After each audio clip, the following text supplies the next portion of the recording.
Good morning. I'm Eric Reeser. Ohio State continues spring football this morning. It's practice number 7 for the Buckeyes in advance of their spring game on April 18th. OSU is going to hold Student Appreciation Day this Saturday at 10:30.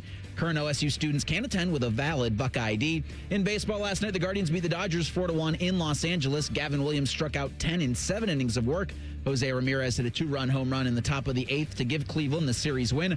Guardians will host the Cubs tomorrow at 4:10 in their home opener at Progressive Field. In Cincinnati Wednesday, the Pirates dropped the Reds 8-3. Reds head to Texas for a weekend series with the Rangers on Friday. Over at Huntington Park, the Clippers improved to 4-1 with a 6-1 win over the Indianapolis Indians. And the Blue Jackets look to halt a 4-game slide. CBJ skate in Carolina tonight against the Hurricanes. That game will be at 7 o'clock. You can hear it on the Fan at 6:30. This update sponsored by Metal Supermarkets, your convenience store for metal. Visit Columbus at metalsupermarkets.com. Your morning just got more interesting. Distilled and barrel-picked for your listening pleasure. Bo Bishop, a local sports media legend. What William T. Sherman was to the Union Army, he is to Northern College football. A husband, a father, and middling youth sports coach. He's friends with Central Ohio sporting royalty. Talking to Ohio State Athletic Director Ross Bjorken. Coach Day walking on with us right now. Good to see you, buddy. Good buddy, Austin Ward. My good buddy, Tim May, the Tim May Show. The great Doug Lavery's joining us. Hi, everybody. Dom Barry here. Oh, Reese came in and he handed me papers. Yeah, and then and then he said, "You see that button? That's the only button you need to worry about. Don't touch. There's 8,000 buttons in front of me." Oh, I didn't know what he was talking about. The one that says on. We blew the budget on this imaging, and only 2 guys answered our ad on Craigslist. Ryan Baker and Eric Reeser. Act accordingly. You're now listening to Bishop and Friends. Bishop and Friends is sponsored by Diamond Seller, your true jeweler for over 75 years. All right, let's do it live on a Thursday edition of the program. Bo, the boys with you for the next 3. Saeed Bravo on the Illinois chances at advancing to Monday's final and wrapping up what I think most would consider an improbable national championship. We'll visit with him on how Brad Underwood did all of this and the chances he gives them this weekend. 10 o'clock, your emails. Open up the mailbag. 10:30, Mr. Finebaum's going to drop by. I got a lot of things I got to talk to him about. I got to talk to him about Lane Kiffin, say I need patience. I got to talk to him about Tommy Tuberville maybe being right. I mean, I don't really want to admit those things out loud. The Big Ten dominance over the SEC, how they've stolen all of it. We got a lot of good things to talk about with Mr. Finebaum. Coming up at 11:30, a little bit of Shelley time as the Jackets are in action tonight at Carolina in a look, every game's critical. They all are. There wasn't anything we had to pay a whole lot of attention to last night on the NHL side of things, but there's going to be a lot to pay attention to tonight. So you have that to look forward to, which is nice. We are in April, which is a hell of a sports month. We'll get to that in just a second. But I did want to start here. So these were the following things that my children, the boys, either texted me, Instagram messaged me, the following. It started yesterday. Beamsy, Dad, did you see the Browns' new helmet? And it was the helmet going around of the Browns' white helmet with the Browns' orange helmet as the helmet logo. So, like, and I said, Helmetception. Yeah. I said, but no, they're not doing that. I think if they were doing that, I would know if the Browns are doing something with their helmets. I think I'd probably know. I said, no, you got a little bit. A couple hours go by. I get an Instagram message from NBC, and it's Kentucky saying a new look for 2026 in football. And he sends me an image of Kentucky and a blue field. And I typed back, April Fools. A couple hours go by. Beamsy, last night. Dad, the Browns are signing Will Howard? Fellas, how gullible are we going to continue to be on a single day? How many things are going to get thrown your way? And then the intrepid Bake sends us a group message last night of a 12-year scheduling agreement home and away with Notre Dame and Sacramento State football. People got all day long. Now, on my kids' side of it, what I would say is I don't even know if they were aware of it. Now, it did manifest, and you guys have seen the classic 90s sitcom Seinfeld. You do recall when Riley is working at the Yankees with George Costanza and makes fun of George eating the shrimp. Why don't you save a little bit of us, Costanza, and gets a big laugh out of it. And so Costanza pitches to Firestone, ironically in Akron, that he thinks they would be a good tire promotion for the Yankees. So he sets up this whole thing, and he goes to Firestone headquarters in Akron. He orders a bunch of shrimp, and he's just sucking down shrimp like a seal. And Riley looks at him and makes a comment. And Costanza goes, "Oh, yeah, Riley? Well, the Jerk Store called, and they're running out of you." And Riley says something to the effect of, "Well, I don't know what the big deal is. You're the number one bestseller." And then George goes, "Oh, yeah? Well, I slept with your wife." And the boss for Firestone goes, "His wife died 3 months ago." So Beamsy was trying to get me at the end of the night, and he goes, as I picked up NBC from practice, and he goes, "Dad, I got caught. I got another check mark. I got caught cheating on my math test." And I see him turn away from me because, I mean, obviously I know what he's doing. I see him turn away from me, and I did use the line that I told you guys I was going to use. I did not have the full ruse of us sitting down at dinner. I did use the Costanza line, and I did say, "Oh, yeah? Well, your mother and I are getting a divorce." How'd that go? That's diabolical. He turned around. Chose violence. Yeah. I said, enough. I mean, how many things are we going to get got on here, guys? How many things over the course of a day are we going to get got on? I tell him that. He turns around, face just ghost white, and then it occurs to him what's happening. It wasn't like I didn't do it the way that, the cruel way, like I said I was thinking about doing it. He threw a rock at you, and you turned around and hit him with a flamethrower. That's right. Yeah. We threw a chair through a window. But it was ever. You're going to come at the king. Don't miss. Yeah. So it was. I don't think that they even knew what it was. I don't think they had any point of reference on it. They were fooled all day long. Like at one point on the text I sent, or the Instagram messenger I sent to NBC on the Kentucky Blue Field, I went, "April Fools," and he goes, "What?" Like he didn't even know. Didn't even know what it was.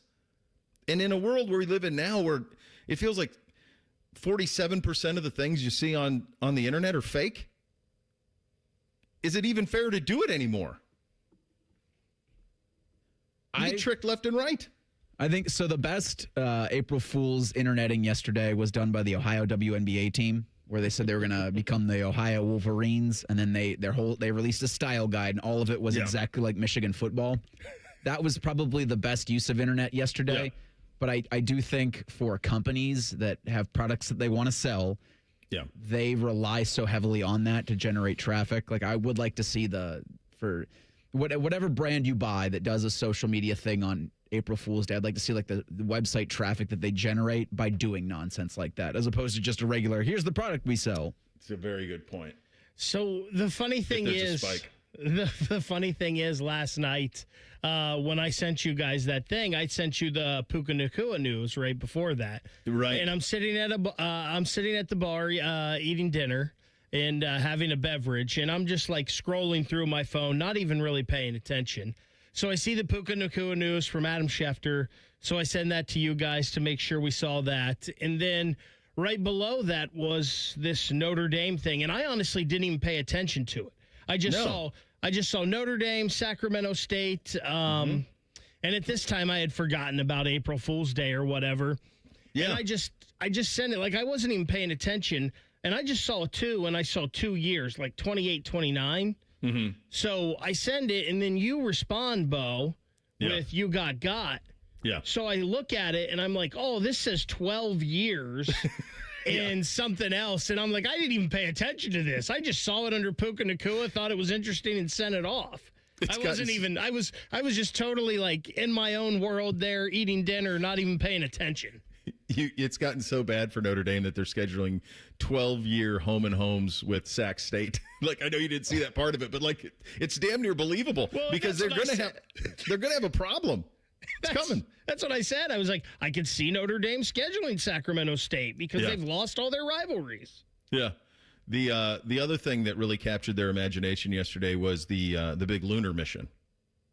Pretty jacked up for the launch. My brother lives down in Vero, and so he had a picture of it like on takeoff that he sent us, and so they were pretty jacked up about that. And then NBC goes, Dad, why haven't we been back to the moon in 50 years? And I said, well, I don't know. I don't. Question. It's a great question. I don't know. Lost the technology. Maybe there's nothing up there we're seeing. Maybe it was like, oh, it's just a big floating rock and you can bounce around on it. And he's like, well, why haven't we? I don't understand. Why haven't we back? He goes, are you sure that we've been on it? And I said, I'm not going down this road with you. Not going down this road with you about if we've been on the moon. I'm not doing that. I said, sir, I've met John Glenn, and I dare you, when he was still around, to ask him if you've been on the moon. There's a great video of Buzz Aldrin, who someone confronted him about it, and I think he punched him right in the face. Didn't the guy ask him to put his hand on the Bible and swear? There was something about that, like, yeah, and Buzz punched him in the face.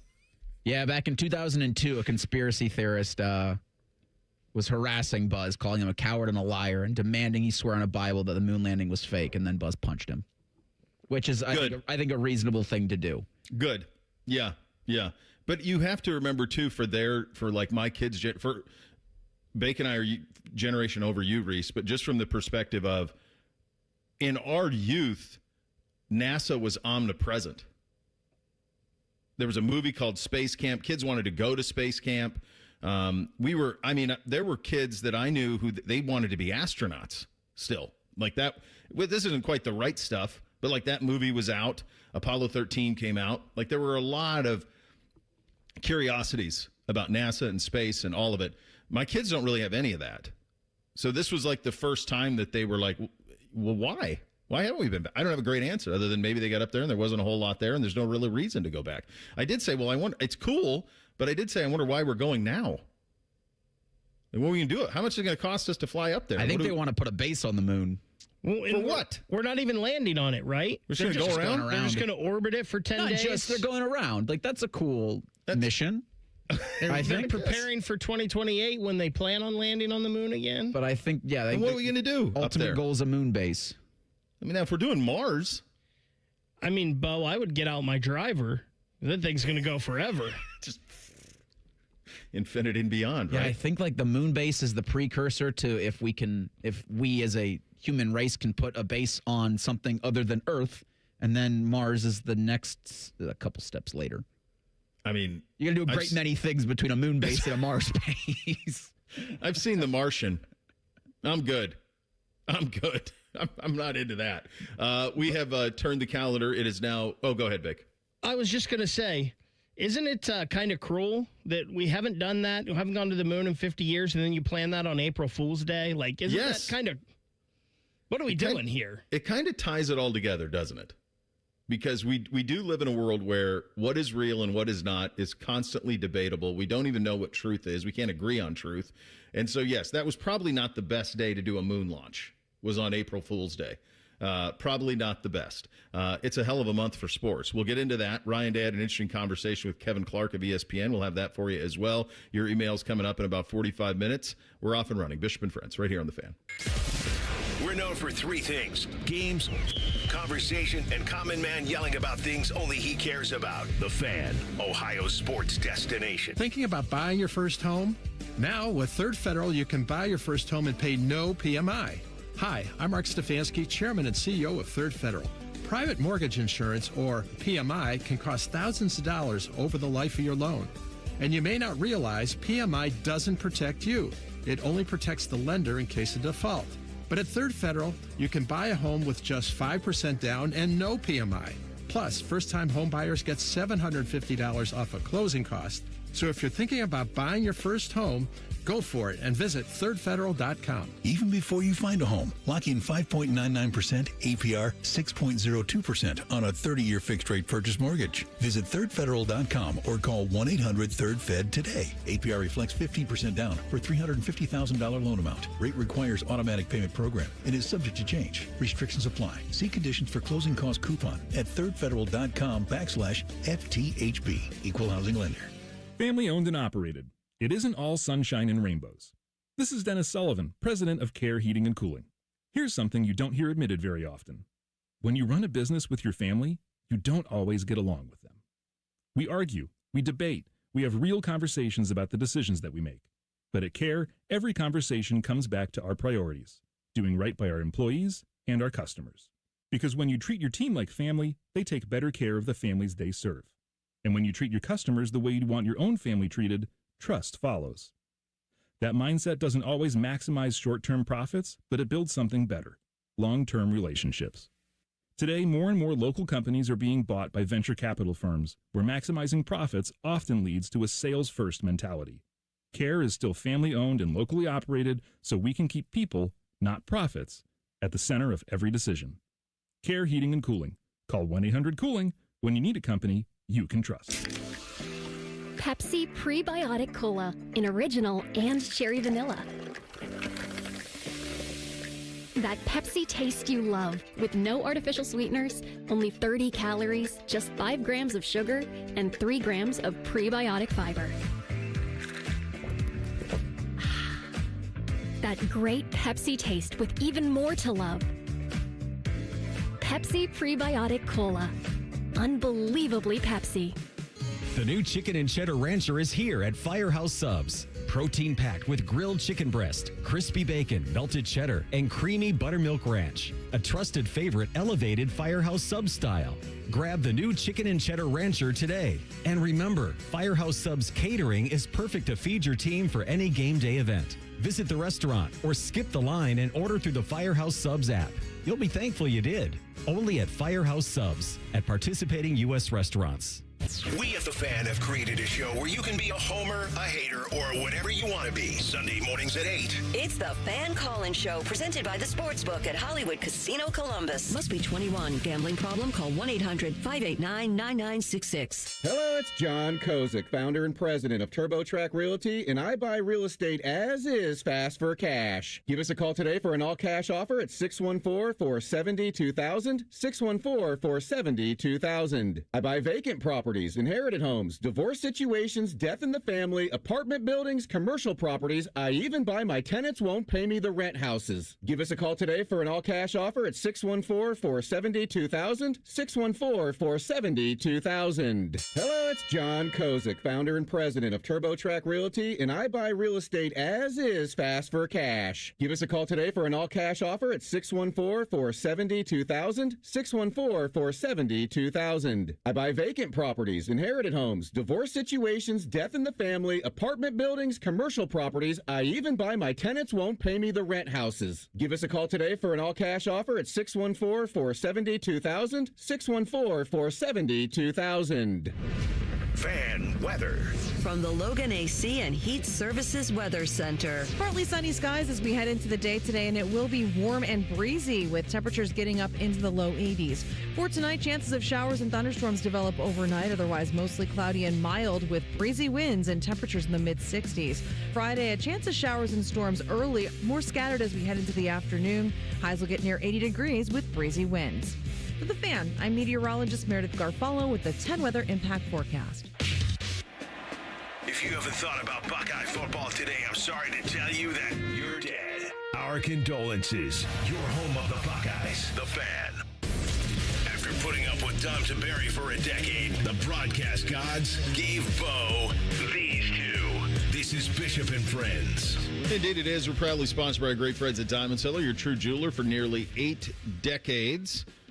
This just crossing the wires here, if that's still a thing. The Las Vegas Raiders signing Kirk Cousins. So they're leading into the Fernando Mendoza. We're going to draft new Kirk Cousins, so we might as well get the old one to back him up. He does look a lot like, and a lot of mannerisms similar to Cousins. Dude, in the games. Yeah. Are so similar. The accuracy, all of it. I mean, yeah. I mean, that's leaning into it about as big as you can. And speaking of Mendoza, there used to be a lot of conversation when that maybe March was the best sports month. There's certainly always conversation that it's October. October's probably the one where you have it all. You have every sport there. You have we're really the big two, football and college football, are in full swing. You have some massive college football games in October. And then you have championships being competed for in the others in terms of baseball. You're kicking off NBA and NHL, so those things are happening as well. You can make a pretty strong case that if there is something that could compete, and the only thing is you don't have football games, but for some fans, you might have the next best thing, which is the drafting of football players, and you do have spring games, that April might have it. When you think about this lineup of Stanley Cup playoffs, NBA playoffs, Major League Baseball in full swing, NFL draft, Final Four, the Masters, isn't WrestleMania now too for the people who like the wrestling? Pretty good. Pretty good. No football games. But you have the draft, and for some franchises, that's as good as a game. So there is that. If you could go to one of those things in its entirety that isn't the Masters bake, which one would you do? So you could go to an entire first-round series home and away in the NHL. I think that's probably going to be your answer. If the Jackets aren't involved, you could do NBA, first round. You could do Final Four. You could do the draft. Which of those to attend in person? So I would think it would be the Final Four for me. I've always loved the NCAA tournament and the brackets and all of that. So I think the Final Four would probably be it. The NFL draft would be an experience, though. I mean, I think that's probably a lot of bang for your buck. There's so much going on. Like, the draft itself may not be the most fun, but I think everything surrounding it that they would have going on would be pretty good. But I think I'd say Final Four. Yeah, I think that's probably most would say the Final Four. If it's not the Masters. Like, if you took Augusta out of it, it would be the Final Four. Indianapolis, like, I don't love the idea of going to Indianapolis in April because look around you. But weather's not ideal. But I think a Final Four, like a Houston or maybe a Los Angeles, could be a cool opportunity. I mean, you're going to get a day or two of good weather at the Final Four in Indy. Yeah. Maybe. Well, yeah, you will. There will be rain. You're going to get rained on, yeah. By the way, yesterday, that's Ohio worst. 38, 40 rain, that's the worst. There's nothing worse than that weather yesterday. And the way it started out this morning, I know it's going to warm up, but we're going to be, at least it'll warm up a little bit. The 40 and rain is brutal. I've done a Final Four. Of these, I've not done an NFL draft, and I've not done the Masters, but I've done a Final Four. I'd be okay without the draft. I mean, the draft's coming to Cleveland soon, right? Great. It was just here a couple of years ago. And once they get the new stadium, I mean, it'll probably be back. Maybe, yeah. I mean, they were it's in Pittsburgh right this year. Yeah, it's like the worst concert ever, though. Because you're just in a sea of people watching one guy read off a card. I don't get it either. Maybe there would be something to the notion of, if it was, I guess, just like a big party, kind of, with a bunch of NFL folks. That's probably what you're getting out of it, right? Because you're not hearing all these names. It always kills me when they go nuts over like a guard who they take at the end of the first round. You're like, you don't even know who this guy is. Here's one I'm curious about. Do you think that if you don't care about golf at all, that Augusta would still hit? Because I will tell you that the Final Four hits whether you care about sports or not. I believe that. Because the Final Four really starts Friday afternoon. That's when the shoot-arounds are. The teams come in Thursday, so you get some availability Thursday for media. But for fans, forget the media. For fans, those open practices in the Final Four site, those are Friday. So if you're old enough and you remember like Bryant Big Country Reeves breaking a backboard, those type of things, that all happens on the Friday of the Final Four. So you have those open practices Friday. Then Saturday, you have the two semifinal games, which is, basketball nirvana. And then Sunday, there's a ton of activities just around town. Like they basically set up basketball heaven, shopping and activities and stuff all the day Sunday. And to Reese's point, if you're in a warm climate, then you could potentially, if you were somebody who wanted to play golf or whatever. Either way, I guess I'm setting this up from the non-sports fan perspective. And then you get Monday night. Now, it's a long wait to Monday night, especially if you're in Eastern Standard Time and you're waiting until 9 whatever tip. That's a long wait on Monday. But it's fun. It's a fun preamble leading up to it. I really believe that the Final Four would be good whether you were a sports fan or not. Would the Masters be the same? Like if you had never seen the Masters, you didn't understand the history of it, and you went down Azalea Lane and you went in there, would it hit? the way that it would hit, I think, for all of us, whether you're a diehard golf fan or a casual fan who watches the Masters, would it hit the same? If you like to walk around outside, I think the course would, certainly. And I think just the being around the kind of activity, and, speaking from just the Memorial perspective, like there's so much energy. Mm-hmm. And I think it is infectious to be around that kind of an environment, especially if it's nice. The food's inexpensive, as I'm sure you all know. And walking around drinking a beer is about as undefeated as it gets in terms of a springtime activity. For those wondering about Monday's tip, it's 8:50 Eastern. Oh, they got it in front of 9 p.m. So if they could bump it up 2 more hours, that'd be great. I don't know why. If it could be 7:50 or even 6:50, like that would be cool. But here we go at Lucas Oil, 8:50 Monday night. I wonder if that's 8. Yeah, that's got to be Eastern. 20% of the population, Reese. I mean, come on. Can't do that thing at 7:50. Give me a 7:50 6:50? tip. Like, no, it's the national championship. You're going to tune in. Yeah, I never even considered it. I guess it's been at 9 o'clock forever because when I was a kid in Mountain Standard Time, it was always on at 7:20 or whatever. So it's been that way for a long time. I think you're right. I think Augusta would hit, and I think your use of the Memorial Tournament is a damn fine example as to why. Because there's a great many people who just walk around Muirfield. It's a see and be seen situation. It's like a welcome to summer, kickoff a summer party for the town, and you have a pop and you walk around, and Augusta's probably that tenfold. I think it probably would hit if given the opportunity. Would that would be your guy? Both your guys' number one. Number one, yeah, on Masters. this thing. Yeah, I think so. This time of year. I guess it would depend on where WrestleMania is. Well, it's in Vegas this year, so that'd be pretty good. I guess I know The Rock is going to be there. Maybe. Does it matter at all in terms of who's running the company? Because talking to my sources, the Triple H is botching this whole thing. Oh, sounds like they're out. They're going to be out. Oh, soon. Really? That's what I heard. Yeah, I've heard that Mr. Zagura is pretty locked in on the wrestling. No more McMahons? Triple H is a like, McMahon. Yeah, I guess he's like, this is the least juice he's ever had for the WrestleMania is this year. Like, there's nothing. Like, everybody's in their 40s. You've seen all the matches 100 times. What's the main event? Do you guys know? Are you guys wrestling guys? Rock Austin. I'm not. Rock Austin. Not as much as I used to be. Like, I'll still find myself from time to time. Like, I watched WrestleMania 18 maybe a month ago because that was Rock Austin. Yeah. And that was my favorite. That's or WrestleMania 17, I should say, was my favorite WrestleMania. But also Rock Hogan was pretty great, but 25 years ago. I do still pay attention to it, not as closely as I used to, but I believe the one night, because it's a 2-night, the one night you're getting a Roman Reigns CM Punk headlining match. And I don't know what the headliner is the other night.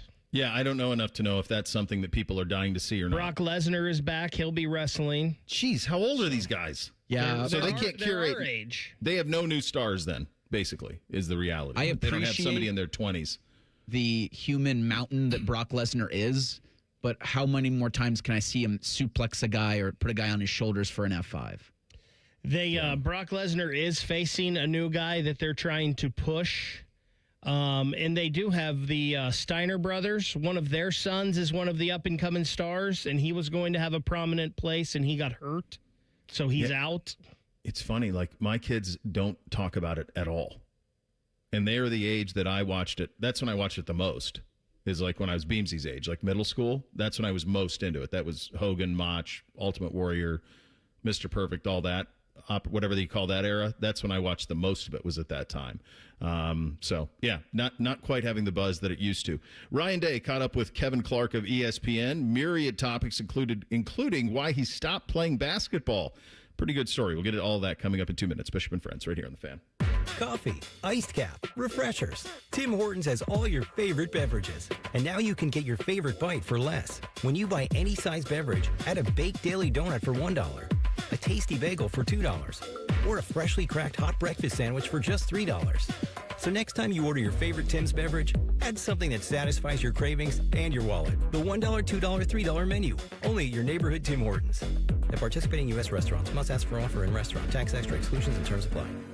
When you saw your heating bills this winter, did you think this is out of control? The problem is your house is leaking money, and the only thing higher than your heating bills are your cooling bills. Steve here from USA Insulation. Let us fix your energy bill problem for good. If you aren't foam insulated, you really aren't insulated. For $99 a month, interest-free, we'll foam your home and help cut those energy bills. 529-2440 or usainsulation.net. USA Insulation. Hi, I'm Dr. John Runyon from Runyon Dental Group. Are you missing teeth or do you have uncomfortable dentures? Dental implants can not only transform your smile, they can restore your confidence and allow you to eat those foods you love that you've been missing. When I was in my early 30s, I was in a similar situation needing complex dental work and dental implants. I understand all the emotions that you're feeling because I've been the patient and I know that we can help you. Schedule a free consultation today at runyondentalgroup.com. That's runyondentalgroup.com. I'm Leslie from Pella Columbus. And I'm Wilson from that other window place. Wilson, it's important to us that when you call Pella Columbus, you talk to a real person. You should hear how smooth it is when you call us. You calling right now?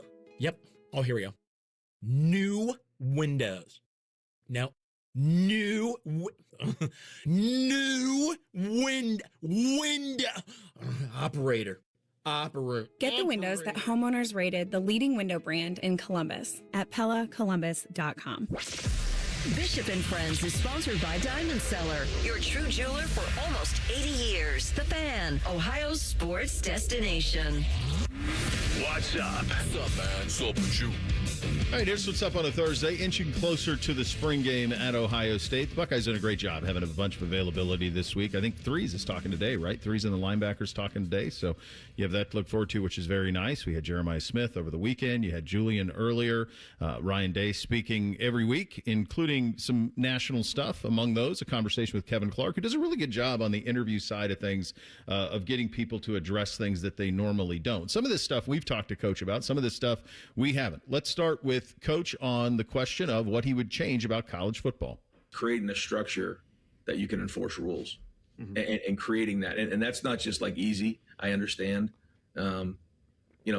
It's not too far-fetched for me to think that there's a way that you could actually have a draft and build it like the NFL. I know that seems a little bit out there, but we're going to need a lot of help to get there. I can tell you that right now. That's not happening overnight.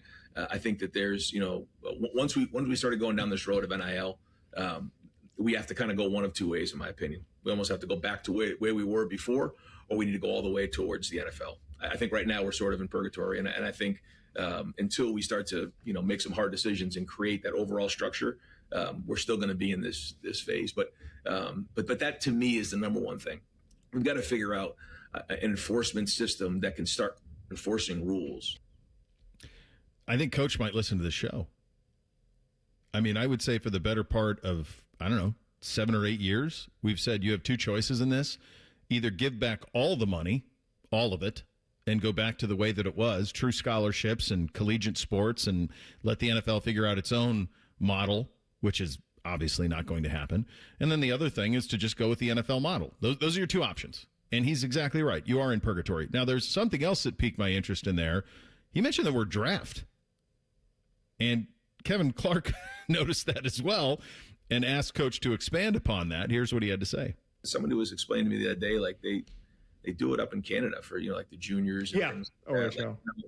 If you want to become part of it, then you put your name in, and there's a lot that comes with that. I know it's kind of out there idea, but I think it's sort of like that, or going back to the way we were with amateurism. I'm having a hard time figuring out, how we work through this right now with this NIL, because recruiting is always going to be part of the college process until we change it. Mm-hmm. And because that's not going to ever change, we have to create some sort of enforcement arm. Otherwise, we're always going to be in this space when we're putting together rosters. Go ahead, Reese. We're just throwing stuff at the wall now. A little bit. I've never heard of the draft. I haven't heard anybody mention the possibility of a collegiate draft. Little soft launch for you. Right? It's, again, the idea that no idea is a bad idea right now because everybody's banging their head against the same wall. We're at a point with college athletics that we're saying, boy, Tommy Tuberville's got a really good idea. We did say that. Senator Tommy Tuberville's got a really good idea. Like, how bat blank crazy is that phrase 5 years ago? But this is the place where we've gotten to. There's no way a draft would work. It would work. I just don't know why you would agree to it if you're Ohio State. Or anybody? Well, anybody that Alabama, you would consider a power. Yeah, Michigan. Yeah. Like, and name the schools. Like, look at that and be like, we're not interested. Why would I want parity if I'm at Ohio State? I don't want parity. Like, I had this recruit, and all of a sudden, because Penn State's got a higher draft position, they get Jeremiah Smith? Wait a minute. No. Yeah, no, I don't think I'm going to do that. Like, I don't think I want that. No, it would work. It'd be spectacular if you did. If you had a true super conference of whatever that number is, 40, 50 or whatever, and then you had a 10-round draft and you draft. I mean, that would be a massively cool thing. But if you're Ohio State and you win 11 out of 12 games every year and you win national championships once a decade, what in the hell would you want to do that for? I'm glad you said super conference there, Bo, because like Jeremiah Smith would end up at like Sacramento State, as we talked about earlier. Like, they're the newcomers. Yeah, Northwestern gets the overall. They're going to get the first pick, and you'd have superpowers that didn't even know had football programs. I guess it wouldn't have to be like the NFL, like everything else with American sports, where we always push everything to the middle with worst drafting first and all of that stuff. I guess it wouldn't have to be that way. You wouldn't necessarily. But if you're Northwestern, wouldn't you be like, yeah, this is the fair route? Yeah, to do it that way. Well, we want the same chance as everybody else. Right, Purdue's going to pop in and be like, yeah, our record, we won 2 games last year. So, yeah, we'll take your 5-star quarterback from California. Thanks.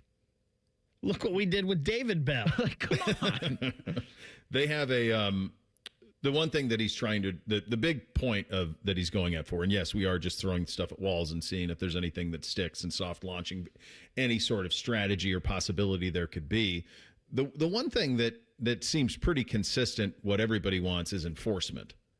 You want to be able to enforce the rules that are in place, and every time the NCAA tries to enforce anything, they lose in a court of law. So it's where we're at right now is a lawless thing. And this is why we get to a point where we're praising the esteemed senator from Alabama, Tommy Tuberville, who has some idea. And look, the thing about his idea that I think has a little bit of traction is, some of the things that we talked about yesterday on the show. And so what everybody wants is enforcement. What everybody wants is some sort of an ability to coach people and hold them accountable. In the NFL, you have that. You have contracts. I don't think it has to go that far in terms of drafting players, but I do think that the first part of his first answer is dead on, that you have 2 choices, and it's things that are going to be very difficult to decide what it's going to be. But I'm going to tell you right now, nobody's giving back the money. So you're going to have an NFL model in college football. Nobody's giving back the money. But we talk about it all the time in sports, that if you're a sports team, being in the middle is the worst place to be. Yes. You either need to be at the top and winning championships, or you need to go to the bottom where you can get the player that can help you win the championships again. And we're just sitting in this middle ground forever in college athletics. Yeah. And this was something that I saw yesterday. The NCAA adopted a proposal that penalizes programs that sign a transfer student athlete, add a transfer student athlete to a roster, or allow a transfer student athlete to participate in athletically related activities before the student athlete is entered into the transfer portal. Now, what this is about is something that they call ghost transfers. So there used to be 2 transfer windows. There's one in December and there's one in around now. There's one in May, I think, for football. They got rid of the one in May. So now you just have the one in December, which, by the way, they should just have the one in May and forget the one in December. That would solve it. But, of course, they can't do anything that makes any damn sense. So do the one just in December. Well, what was happening was guys would leave their school, transfer to another school, and a program would hold a roster spot for them. So what this rule change, theoretically, and I'm going to poke about 1,000 holes in this, but theoretically what this would do is it would prevent that. So the penalties for that they're automatically triggered, including a suspension of the respective sports head coach for 50% of the season and a fine of 20% of that sports budget. Now that I like. It's just like when you have kids. If you want to get your point across, take something away that really matters. Half of a season games for a coach, that really matters. 20% of the football budget at Ohio State, that really matters. Now, here's the real problem in that. And this is exactly right. Well, you guys, I didn't even scroll down. You guys have this in here. This is from an SEC coach. There is no way in hell that any of this blank holds up. If a kid gets kicked off a team, he can't join another team. If they actually do it to somebody who violates it, absolutely it will work from an ACC head coach. But the SEC head coach is right on this. And this is on point from the AAC head coach, who's all anonymous. It's going to add legal chaos, but it will keep rosters mostly intact until one player wins a lawsuit, which will take about 6 seconds. It'll take about 6 seconds. You can't keep a student from transferring to another school, so you can't keep a college football player from transferring to another school. It's just that simple. And until people wrap their head around that, all of this stuff is paper tiger upon paper tiger upon paper tiger.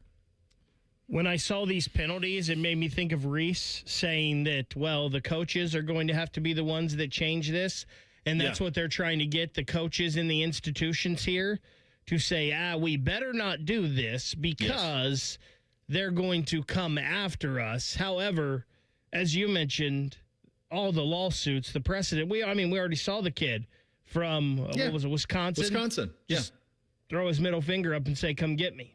Mm-hmm. It's still, the coaches have to agree to the change.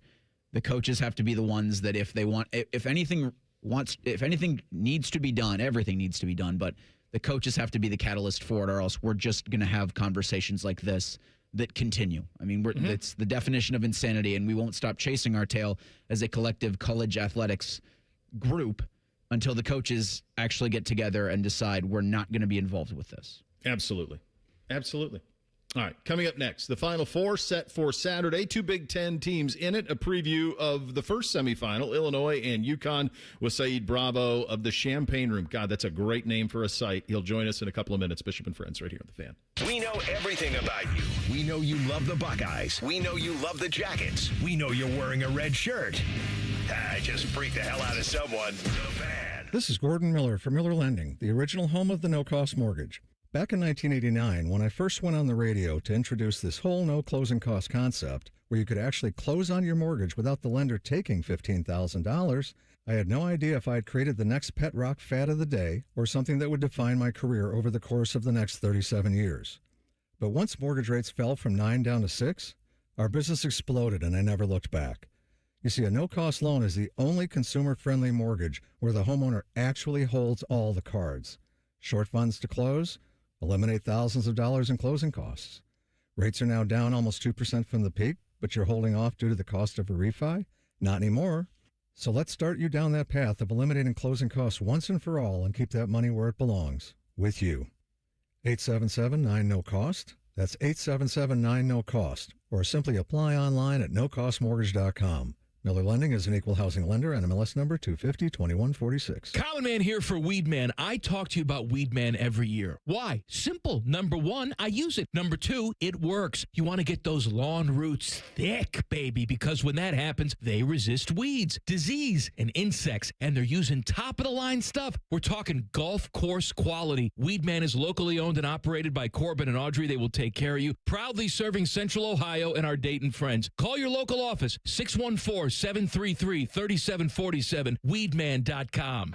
Hey, it's Austin Ward. Listen to The Beat with Austin and Byrne, now powered by the Waterworks and Header Heating, Cooling, and Plumbing. Get the latest Buckeye news, insights, and unbeatable analysis every day. Don't miss a moment. Stream The Beat with Austin and Byrne, sponsored by the Waterworks and Header Heating, Cooling, and Plumbing. Bo Bishop here. Picture this. Windows down, the beautiful countryside rolling by, the kids laughing in the back, and nowhere you have to be but wherever the road takes you. That's RV life. Find yours at RCD RV. 3 locations in Central Ohio or online anytime at rcdrv.com. There is nothing more meaningful you can do for yourself, your family, and friends than finally getting rid of that pain so they can enjoy that time with you again, especially heading into vacation season. Here, let me help you. It's Bobby Carpenter, and Dr. Tesner and his team at QC Kinetics take care of your pain in the office so you can go right along with your day. It's that easy. So if you say yes to any of these questions, you're the kind of patient QC Kinetics regenerative treatments can help every day. I have consistent pain in my joint, knees, hips, shoulder, back. Pain keeps me from getting a good night's sleep. I'm missing work or saying no to things that I love. I don't want surgery or a long-term recovery. I am at the end of my rope, and taking medications every day is just going to get me through the day. I don't want to do it anymore. So if you want to do that, go check out your free consultation over with my friends at QC Kinetics in Dublin or Gahanna. Call 380-208-4544. That's 380-208-4544. They have offices in Dublin and in Gahanna. In the old days when people lived to be 40, you only had one option for listening to your favorite show.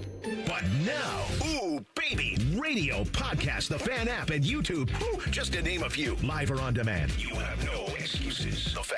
At Babs R Us, we believe home improvement is life improvement. As the Midwest's fastest growing 5-star bathroom remodeler, we're more than just transformations. We're a community driven by a mission to bring your dreams to life. Our installation team, part of the Babs R Us community, isn't just skilled. They're dedicated to respecting your home. Each day, they bring craftsmanship and hustle, turning your dream space, no matter the size, into reality. Together, we embrace a culture that values diversity, collaboration, and giving back. From supporting local projects to fostering a workplace where every voice is valued. Babs R Us is more than a company. It's a community of experts. We're also expanding locations to create more possibilities for homeowners across the Midwest. Wherever you are, you'll find us ready to turn your dreams into something you can see, feel, and enjoy every day. Right now, get $1,500 off a shower or tub replacement, or $3,000 off a full bathroom remodel. Plus, low to no monthly payments. Call 380-225-BATH to schedule your free estimate, or go to bathsrus.com. Babs R Us, where dreams soak in.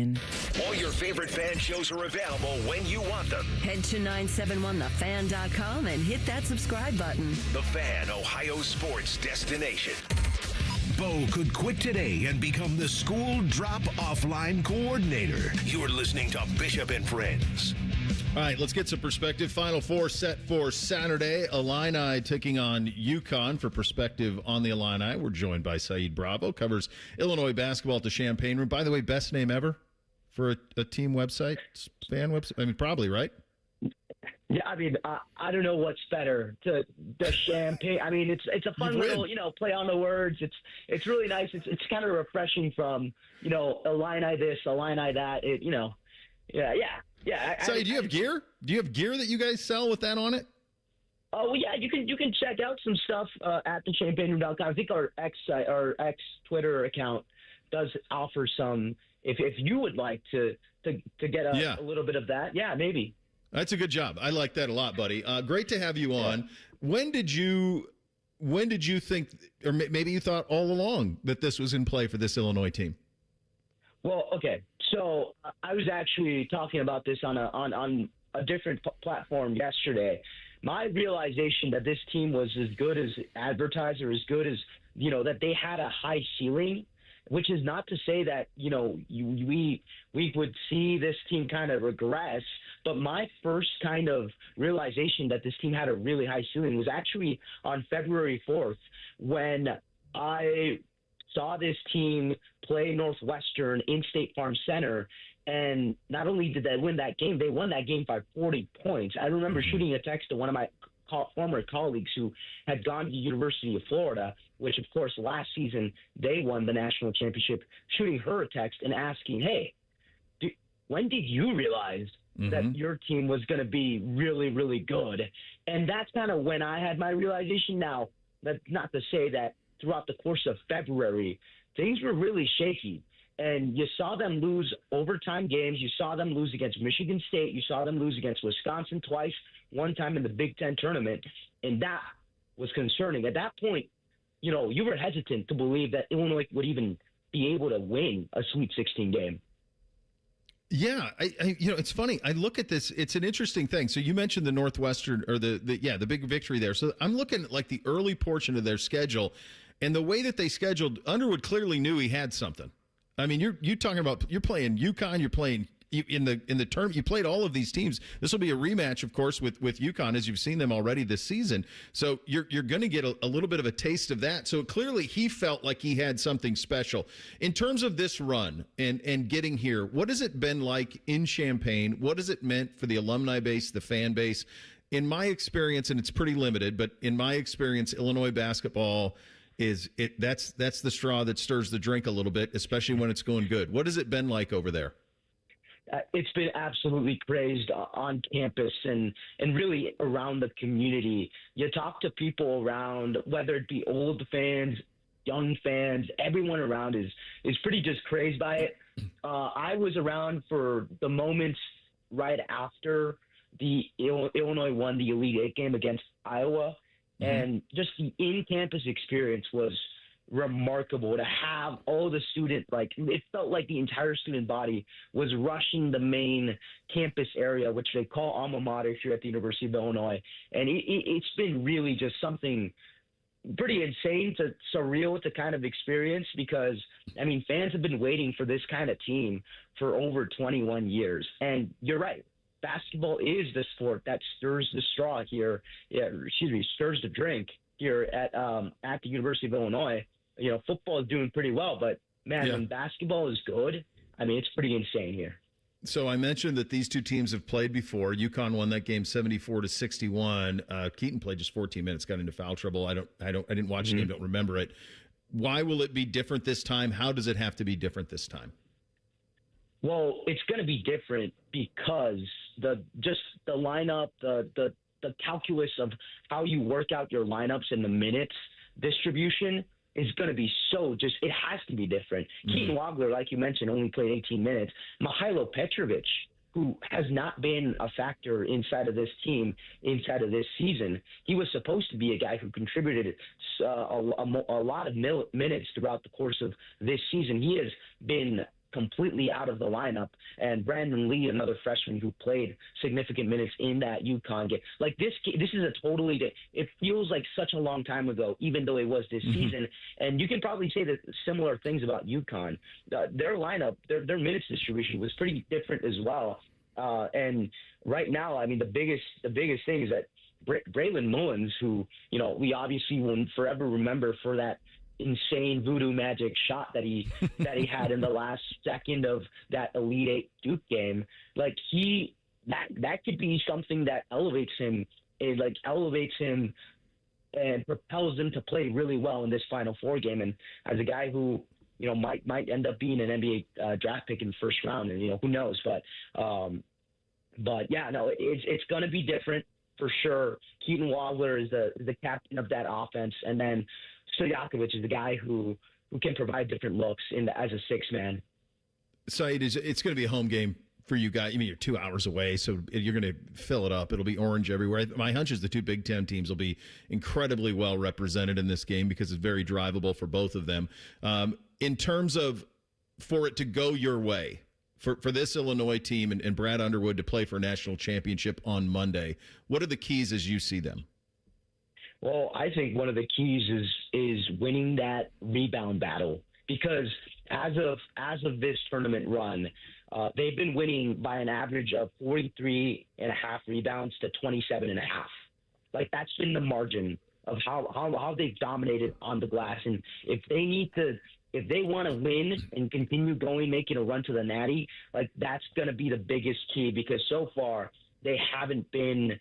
They whenever they do get beat on the rebound in the glass, then they have had a shaky time. But another one of these keys is to continue seeing the same things you've been able to see from Andrej Stojakovic, who's just been a revelation throughout the tournament. Because, you know, throughout the course of most of February, you felt like this is a guy who maybe the investment wasn't worth it, but now, coming off the bench and being able to provide a different look, driving into the paint, not necessarily getting tunnel vision, but being confident and being really coachable and being able to put points in the paint, that's been really valuable, as well as having that leadership from senior Kylan Boswell and Tomislav Ivicic, who, you know, are big leaders and voice leaders in the clubhouse, in the locker room. And it's, you know, at least for Ivicic, he's been able to look like a different guy than what he was throughout the last kind of couple games of the regular season. He looks like the guy that Coach Calipari thought he was getting when he got him, and it's been great. Good luck to you, man. Enjoy the run. This is so fun to be a part of a March Madness run, whether you're a player, a fan, or somebody covering. It's really fun, and I'm envious of you. So have fun this weekend in Indianapolis, buddy. Yeah, it'll be fun. I appreciate you, man. All right, there he goes. Of course, he's talking about Andrei Stojakovic. Of course, Pages of Stojakovic's son. He's on his third school. Started at Stanford, then Cal, now at Illinois. So it's his third school. And this is it. The Ivicevic, he started at Kentucky, started out there. So this is how it's all been put together. And this Illinois team's gonna have a massive test, obviously, with UConn on Saturday. We'll open up that mailbag coming up next. Bishop and Friends, right here on the Fan.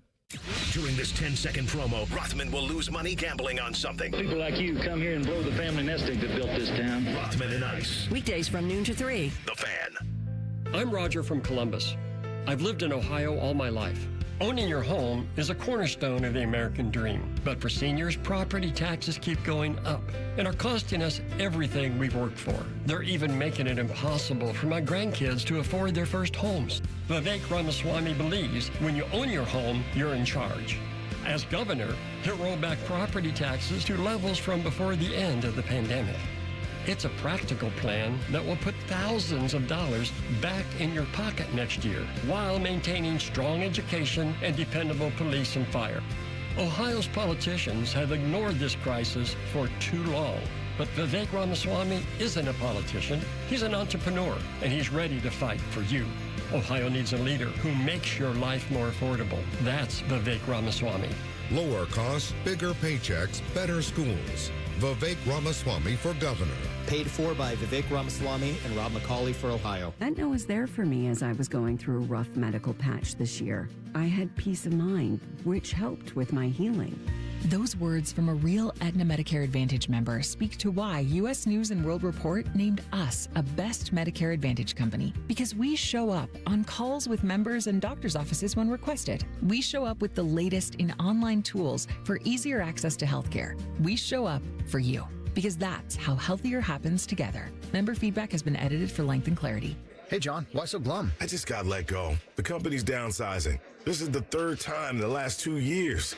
I'm done with this. Have you thought about My Computer Career? I've heard they can train you for a career in IT in just a few months, including cybersecurity and the basics of AI. And you don't need prior training or experience. Now that's a recession-resistant career. Wow, thanks. I'll check them out. Go to mycomputercareer.edu and take the free career evaluation. Mycomputercareer.edu, an Elite CompTIA certification partner. Financial aid is available to those who qualify, including VA benefits. Wesley Financial Group is not a law firm, and Chuck McDowell definitely not an attorney. This is Chuck. If someone talked you into buying something really silly and you want to get out of that silly little thing, my advice, get the facts. Call me and I'll send you our timeshare exit kit absolutely free. Inside, you'll learn how timeshare works and all your options for cancellation. Call Wesley now for your free exit information kit. 800-791-0000. That's 800-791-0000. Thinking about buying your first home? Now, with Third Federal, you can buy your first home and pay no PMI.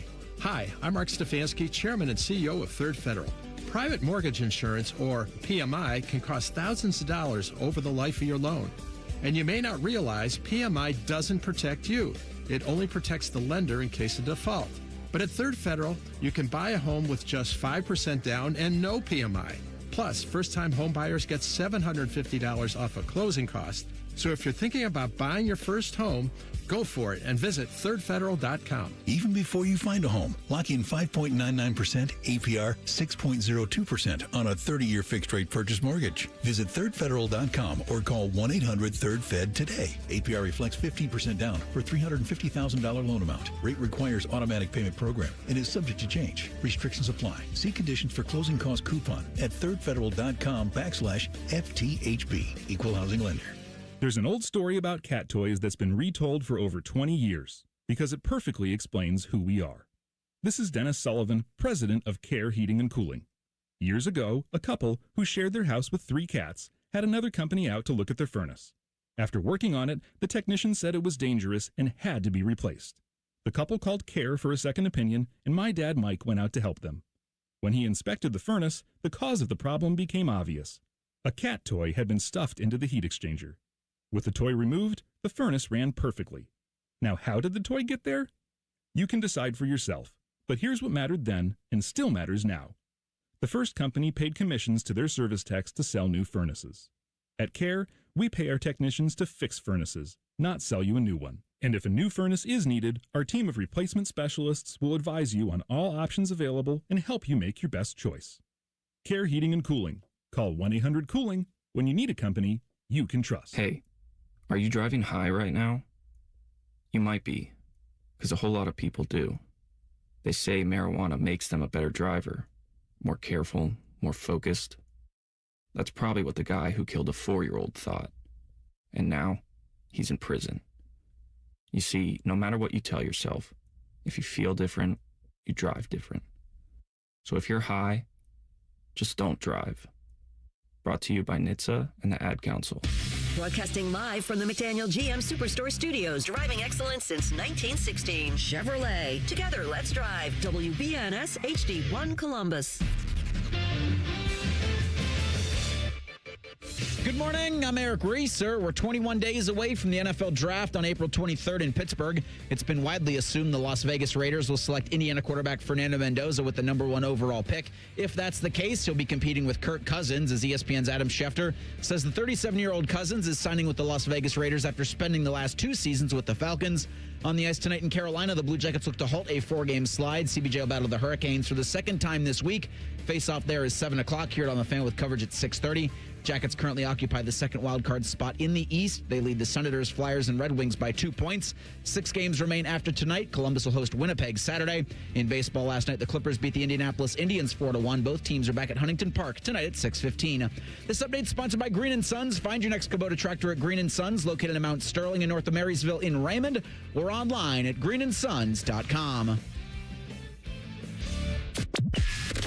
They'll offer betting advice, but don't bet on it being good. You're listening to Bishop and Friends. All right, second hour here on a Thursday. Mr. Finebaum coming up in 29 minutes from now. Time now to open up that mailbag. Hit it, fellas. Our comment box is always open. Any feedback is mostly appreciated. The mail never stops.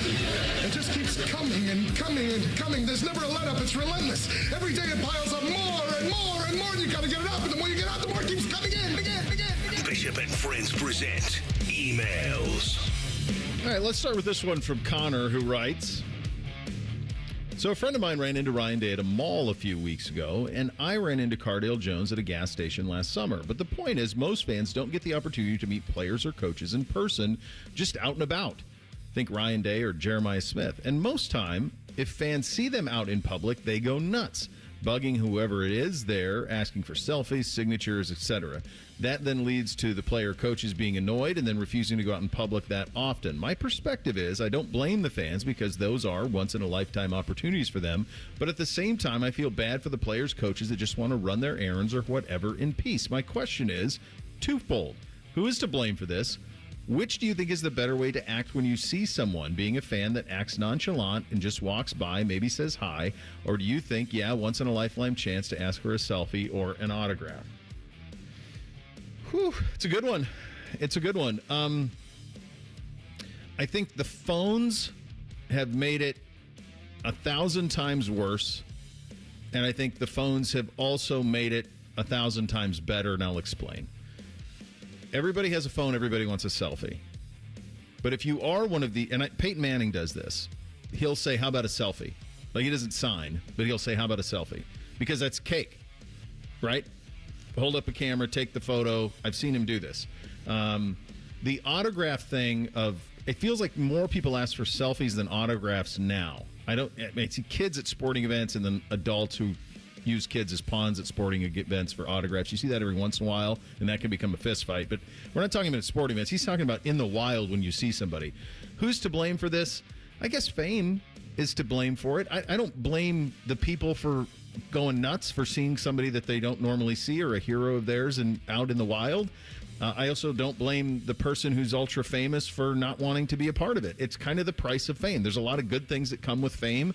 This is the drawback. And you'd take it. You take the fame and the fortune and all of the things that go with those jobs 10 times out of 10. You'd rather be that than be the person asking for the autograph, so don't complain so much about it. I think move on in a timely manner, get it done quickly, and away you go. I would tell you this, I would never approach someone who you recognize like while they're with their family or while they're at a meal. Like that's off limits. Stay away from that. But I mean, you're walking down a mall and you see Coach Day. Coach, hey man, you got time for a selfie? I think that's part of the gig. What was he doing at the mall, I wonder? Great question. Great question. I think the malls pumping gas, no. I think if they're pumping gas, just pump your gas and go. Like if you see them in line, maybe they're buying something at the gas station. Okay. Everybody's just kind of waiting or meandering like you do at malls. I guess I would assume it's been. I can't remember the last time I was actually walking around at a mall. That seems okay, but when they're in the process of doing something, let them do the thing. So, Bo, I'm with you on the meal. I don't know if this is anybody's fault. I will say there's probably 5% of the fans that go to the extreme. Yeah. And go crazy and nuts and make a big scene about it that draws other people's attention into it. And then they ask for all these things. I think most of these people, if you see them at a grocery store or something, if you say hi to them and ask for a picture, I think they're going to be okay depending on their day. Because these guys have bad days too. And you may catch them at a bad day where they don't want to do that. And if they decline, that's okay. They're not a villain. They're not a bad person for doing so. But I think if you, hey, how's it going? You know, appreciate the national championship. If it's Coach Day or something, big fan, picture, move about your day, and don't make a big deal about it. I think you're going to be totally fine. I wonder if malls will ever come back. No. There's no chance. They're pretty great. Like outdoor. I think you're right, but I think they're pretty great.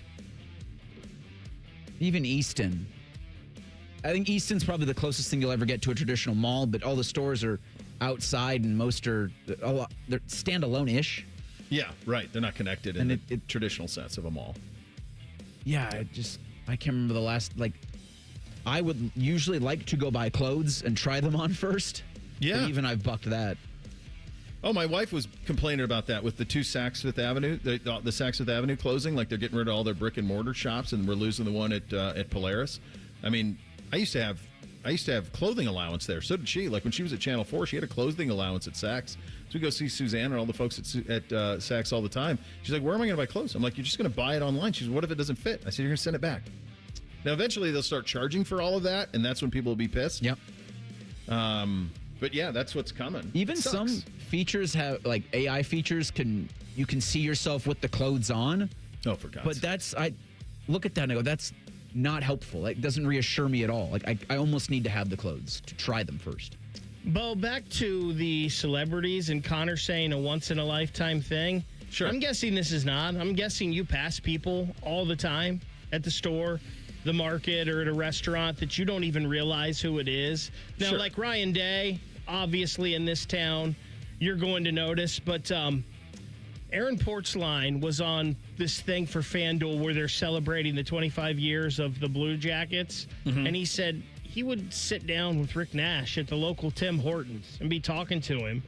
And a lot of people wouldn't even realize who it was. And the few that did, they would walk past and then turn around and look at Porty and be like, "Is that Rick Nash?" Type thing. Yeah. I think most people, they don't even pay attention. They just walk on by. When he says, because I saw that too, the local Tim Hortons, I was just thinking he's talking about the Tim Hortons right next to the arena. I believe he is. And that one, is there foot traffic through that without having to go to the arena or the ice house? I think people that work downtown, there is. Okay. Is that also a product, though, of, especially at that time, the anonymity of hockey players? Oh, you didn't know who Rick... I mean... For sure, but if you were in this town, you probably knew Rick Nash at least. No. Bake. If you were a diehard hockey fan in this town, you knew Rick Nash. And and especially that 20 years ago, there weren't that many. Rick Nash could go anywhere. No, I've told this story before. I was visiting my wife, who was at Channel 4. I hadn't moved up yet, and she was working weekends at Channel 4 at the time. And so I went to Hyde Park on the Cap to watch sports and to watch college football and then have a nice meal. And I was it was unbelievable. It was so much fun. I love that. White table, steak, watching football. Come on. Perfect. So I'm sitting down there at the bar. I was there for 3 hours.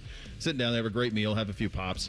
And I look over over my right shoulder, and there's someone that I recognize right away, immediately. Holy hell, that's Sergei Fedorov.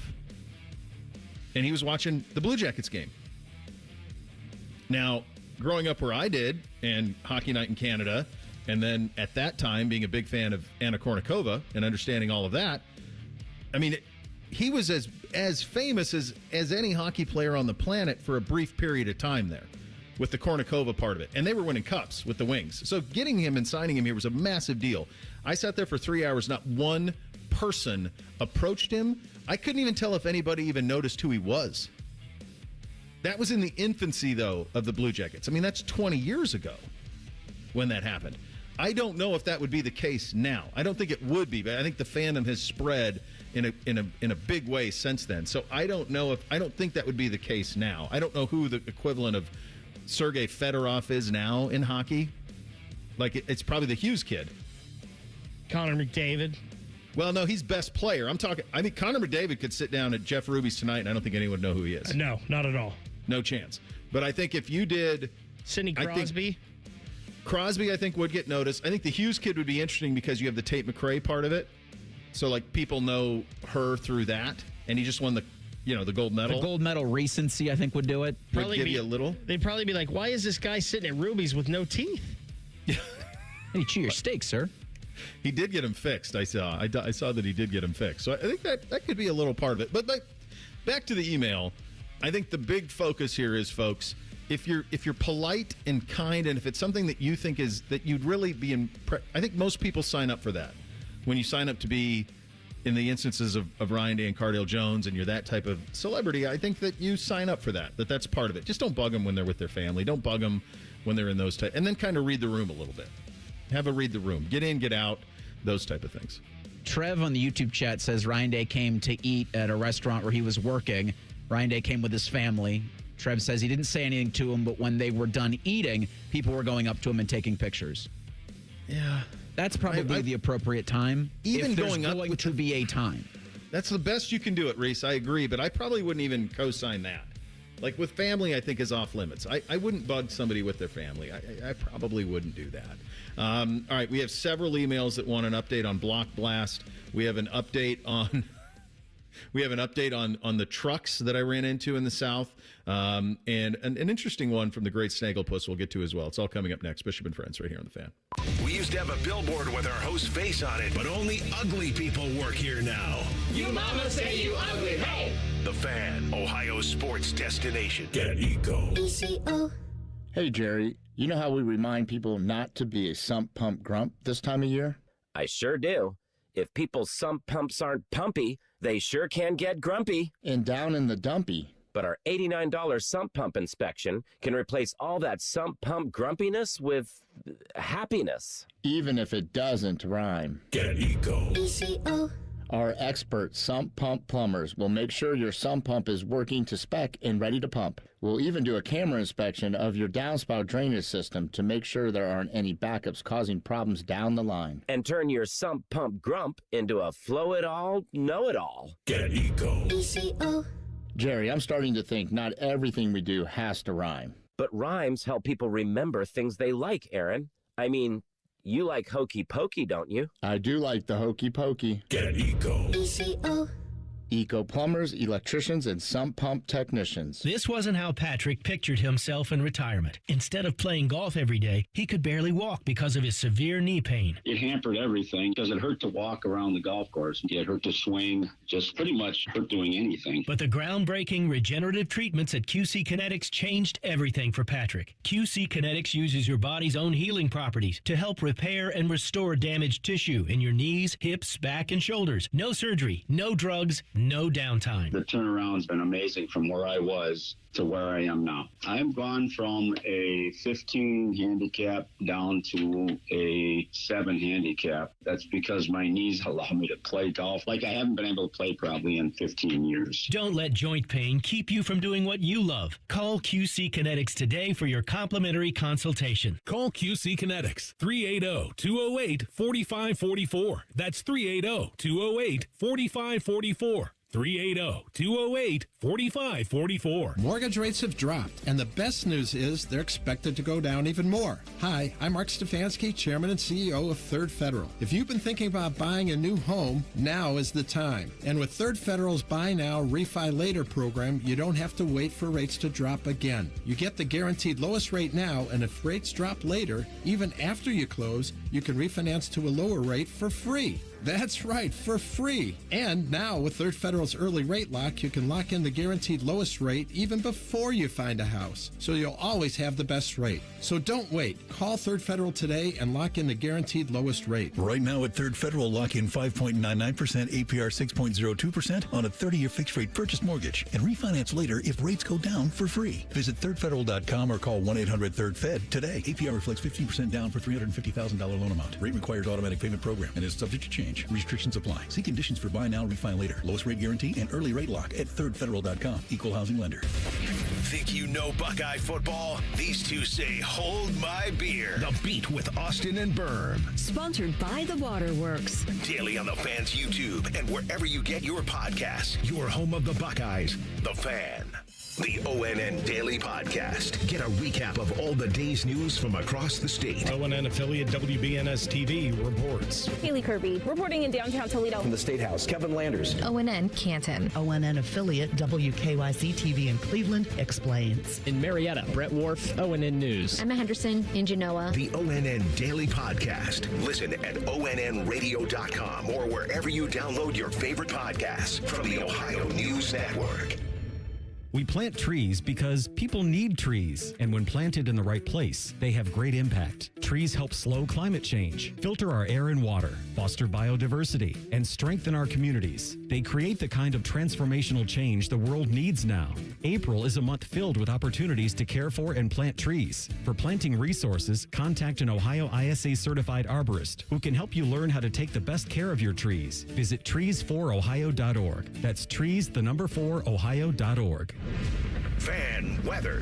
From the Logan AC and Heat Services Weather Center. Partly sunny skies as we head into the day today, and it will be warm and breezy with temperatures getting up into the low 80s. For tonight, chances of showers and thunderstorms develop overnight, otherwise mostly cloudy and mild with breezy winds and temperatures in the mid-60s. Friday, a chance of showers and storms early, more scattered as we head into the afternoon. Highs will get near 80 degrees with breezy winds. For The Fan, I'm meteorologist Meredith Garfalo with the 10 Weather Impact Forecast. Catch the latest from the world of Ohio State athletics. Weeknights at 6 on The Buckeye Show. New special guests in everything scarlet and gray. The Fan. We'll read your emails on the air, but we won't tell you where to send them. Hey, we're not doing all the work for you. This is Bishop and Friends. All right, before we do that, I should also handle some very important business here from my great friends at Diamond Cellar. What the heck? I'll do them right in just a second. Let's go with this. Let's get back to the mailbag. Let's start with this one from the subject line is Jerry Seinfeld. And it's from Mike Peterson, who writes, "Your resident American Airlines pilot and loyal listener, I just go by Petey." Well, this is a game changer. Petey, I'm going to tell you right now, I'm going to have you on the speed dial. Like, you're my guy. What do we got to do? That's anytime I'm curious about anything. This is a big, making this public. And I mean, I'm going to be in contact. He writes, "I love the Tuesday morning monologue. It reminded me of the great Jerry Seinfeld quote, actor, not the character. The secret to life is to waste time in ways that you like. I can't tell if this is a wasting time in ways that you like or ways that you hate. But blockbasting is the perfect way to spend time on a regional airliner. My game is no longer available, but was one of the first to appear on iPhone. Super Monkey Balls. After I beat the game, I invented new ways to beat it better." That is great. I'm sorry, Super Monkey what? Yeah, that's right. That's right. Sounds like fun. I've never even heard of that one. I've never even heard of I haven't either. Blast. I'll give you an update on that in a second. Can I get that on the Android? I don't know. Get anything on Android. Just throw that phone in the Olentangy. Just get rid of that thing. How long are you going to hope for that? I mean, just make the switch. Dom switch. At this point, he's doing it to spite us. I firmly believe. I won't do it.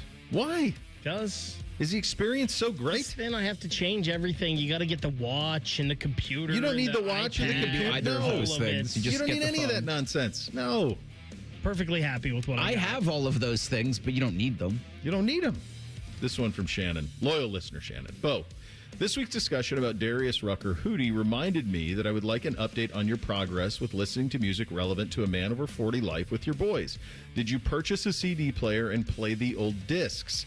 What did the boys think? I still have 2 CD players, 3 if you count the one in my car. I use one to play old movies on DVD. I did, and we have. We've listened to some of them. It's interesting to watch them listen to a CD from like 5 or 6 songs, which is about as much as you're going to get out of them. Most of the time, 2 or 3. But like in the sequence that it is on the CD, as opposed to, we'll play the hit, Dad, which is normally what they do. They just live in a play the hit the world. Also, please do not become addicted to online mobile phone games. I became nervous when you stated that instead of watching your boys practice, you played blocks. I don't want you to become one of those parents or caretakers I see at your child's events, sports, choir, theater, or the park who aren't even watching their children participate. Their face is stuck in their phone. I often want to become one of the crazy spectators you speak of and confront the individual to pay freaking attention to their child. Continues, P.S. Even if you don't read this on air, can you just recognize that you received the email? Received, Shannon. Thank you. I feel lost since the email contact change, and I think Baker misses me. Fair? I do. Although we talked to Shannon in the YouTube chat quite a bit. In fact, she just chimed in that she loves her Android.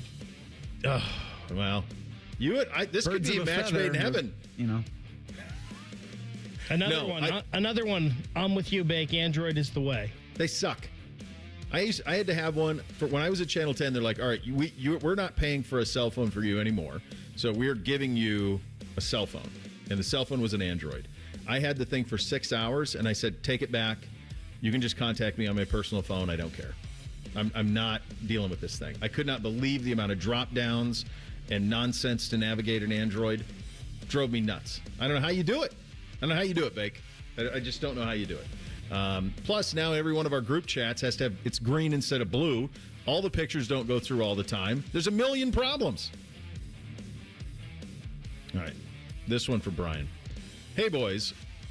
From your man in Charleston, the youngins call that a Carolina squat. So this is, I was telling you guys this. There were these high-rise pickups that had like 20-inch rims with thin tires, not like big tires, like mud tires, not like that at all, but like thin tires, and then they were jacked up in Florida. I saw them all the time. They would blast country music, and then they would be at like an angle with the front end of the truck higher than the back. So from a practicality standpoint, I don't even know how you could see. It looked ridiculous. I became so upset by it. Like it's got hydraulics? It has hydraulics, but the front end is higher than the back. And they would like just cruise down 38, bumping this nonsense, all this country music, and it's pretty good. It's good beach music. But I'm like, I've never seen anything like it, and none of it's up here. So the youngins call it a Carolina SWAT. At a very long antenna and a snorkel exhaust, you look is complete. Oh, I did see those. So the snorkel exhaust comes up like passenger side door, and then it shoots out the exhaust that way. So just in case you want to take the beast into the swamp, I guess you can. He writes, LOL. Go ahead, Reese. Well, I was going to say, have you ever seen or experienced anybody take it into the swamp? Dude, with these tires, I don't care what type of snorkel you have, you're going under. They don't have mud tires. Like these little skinny tires, they would go right in. They'd sink. No chance. I don't care what exhaust you have. There's nothing. My grandfather, before he passed, had an old 80s Chevrolet, an old 80 Chevrolet truck. Okay. And I don't think tricked out is the right word, but he got this beautiful burgundy paint job on it in interior. Okay. He put speakers in it, white wall tires, and had the smokestack exhaust pipes coming up out of the back. Jeez. That's great. Where'd it happen to the truck? I think it went to, and this is one of my biggest, I don't have a lot of regrets in life. This is one of my regrets that I didn't take the truck. But at the time, I had my own truck, and I didn't really want it or need it. So it went to a cousin. Okay. I believe. And I think the truck, like, it was a cousin that had a farm, and they used it on the farm and everything, and I don't know where it is now. I should have kept the truck. I should have took it. Yeah, you should have. There's a lesson in that.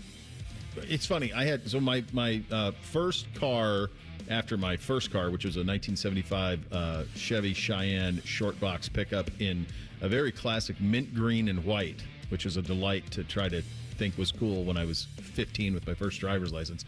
My most significant first car was a Toyota 4Runner, like a late 80s 4Runner, the version 1 of them. And when I moved off of it, I gave it to my youngest brother, and he promptly totaled it. And I was looking at the price on those things now.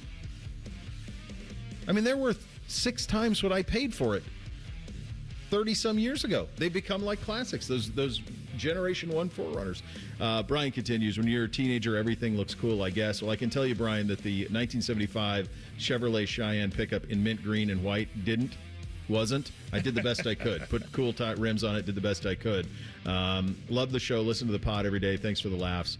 P.S. My family's chairs held serve at the corner of Northwest and Northam Road for the UA 4th of July parade for nearly 3 decades. He knows This Reese. is your person. See you in July, brother. He knows Reese. Holy cow. Chair's going out next month. Wow. Touch my chair, I touch you. Wow. This is one of your brethren. Maybe you not probably next fist bumped. month. They're doing construction all up and down Northwest Boulevard. It's making it a doozy. But soon. This from the great Snag.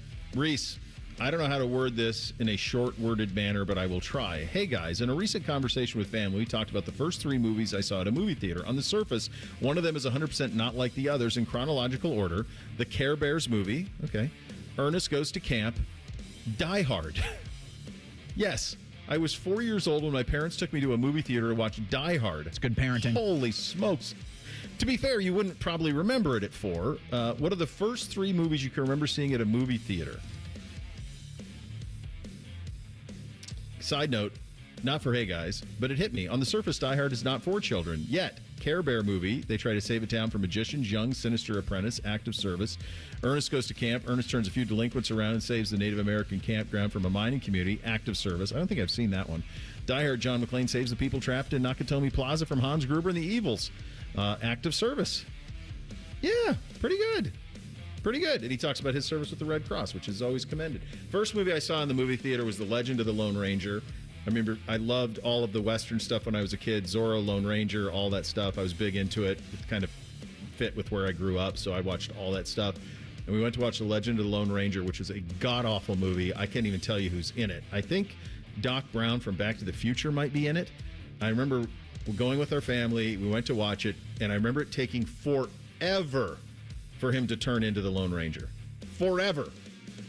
That was the first. And then the second one I remember seeing was the Robin Hood cartoon. I remember seeing that. I don't necessarily remember the first movies that I saw in a movie theater, although I do have, and I don't know if these two are in the first 3 I ever saw. I do have vivid memories of seeing Old Yeller at the movie theater. Ooh. And Back to the Future. Yeah, I went to Back to the Future in the theater. Old Yeller, that's a tough watch, man. I think mine was Hercules, the Disney cartoon. Okay. God, you're so much younger. And then the one I remember vividly is The Phantom Menace. That was a huge deal. Yeah. Yeah, that was a big one. Legend. So I was 3 years old when my parents took me to The Legend of the Lone Ranger. I can't believe I remember it, but I do. And I've only seen it once in theater. I haven't seen it since. It's a terrible movie. They really botched it. Good job on all of you on the mailbag, and once again having it completely stocked on a Thursday edition. Go ahead, Beck. Real quick, Tommy Boy in the YouTube chat says, stopped what I was doing here at work just to come say I'm riding with Bake. Android for life. Oh, get back to work. For what? Just to be difficult? It's got to be. Finebaum in 2 minutes. Bishop and Friends, right here on The Fan. Planet Fitness has everything you need to power your progress, so you can give everything you've got, all for just 1 cent down. Whether you want to get the most out of our best-in-class equipment or go all in with free fitness training, our trainers are ready to help you get stronger than ever before. Take your workout to the next level at Planet Fitness. Join the club today for 1 cent down, $15 a month. No commitment. Deal ends Friday, April 10th. You ready? Planet Fitness. We're all strong on this planet. See Club for details. It's Timmy Hall here with Gordon Miller, founder of Miller Lending. Now, Gordon, I remember hearing of your no-cost mortgages back in 2008 when I was on the air in Raleigh-Durham. So what brings you to Central Ohio? Hey, Tim. Small world, isn't it? But we saw Columbus as the perfect market to offer our no-closing cost mortgage product. With a growing population and relocations, it was similar to our original decision to expand into Raleigh back in '96. Well, I got to see firsthand how well it worked in Carolina. So how about explaining to our listeners how it truly has no closing cost associated? That's right, Tim. Way back in 1987, I found a way to do mortgages without using the standard method of buying the rate down with thousands of dollars in various costs. Rates were volatile, much like they are today. And folks were stuck at higher rates because it simply cost too much to refinance. There had to be a better way, and we think we found it. That was Gordon Miller, founder of Miller Lending, the home of the no-cost loan. Give him a call, 877-9-NO-COST, or online at nocostmortgage.com. Miller Lending is an equal housing lender. NMLS number 2502146. Austin Ward here, fired up for warm weather, golf season, longer days, more time outside. Ride the momentum and finally drop the weight you keep saying you will. With Awaken 180, it's fast, easy, and we're all proof that it works. Online at awaken180weightloss.com. Care Heating and Cooling. When you need a company you can trust, call 1-800-COOLING. Bishop and Friends is sponsored by Diamond Seller, your true jeweler for almost 80 years. The Fan, Ohio's sports destination. Bishop and Friends present college football's most polarizing figure. Hey, Paul, how you doing? Come on back to our show, Tim. The audience hates you. This is ESPN's Paul Finebaum, sponsored by the Roofing Guys. For all your roofing, siding, and gutter needs, contact the Roofing Guys at theroofingguys.com.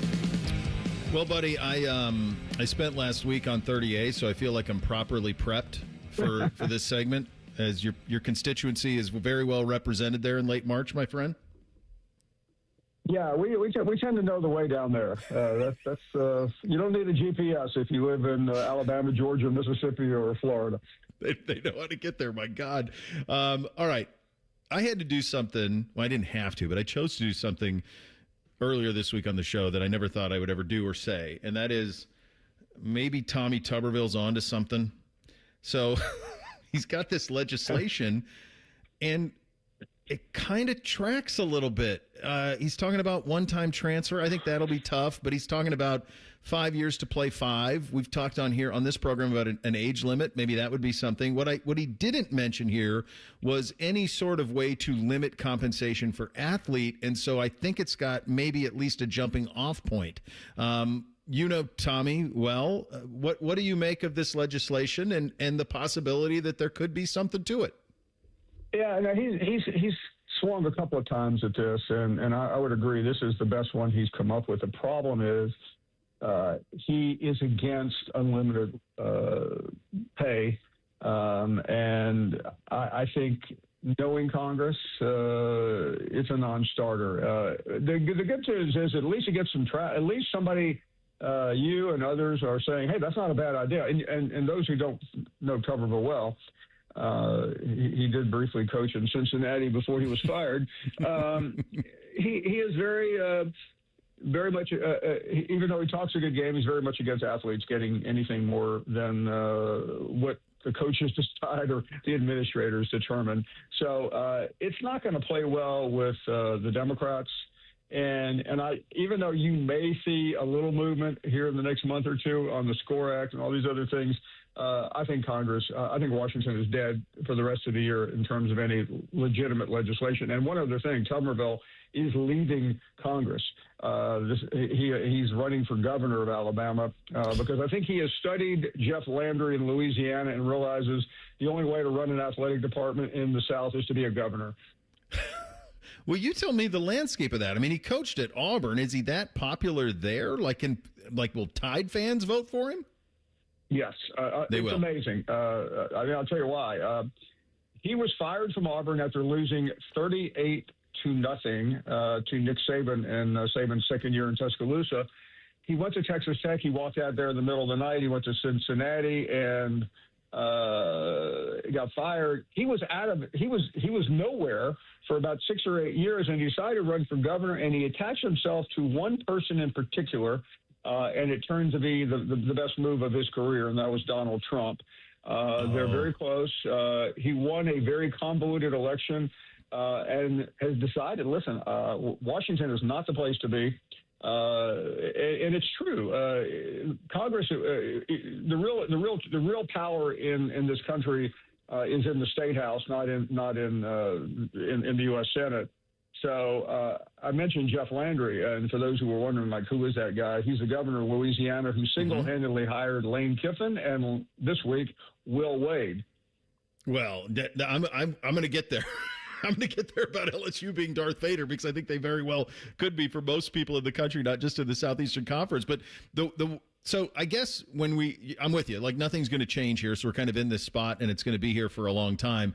It does feel like, and we are grasping at straws here, but some sort of constraints on. We just had the Trinidad Chambliss case.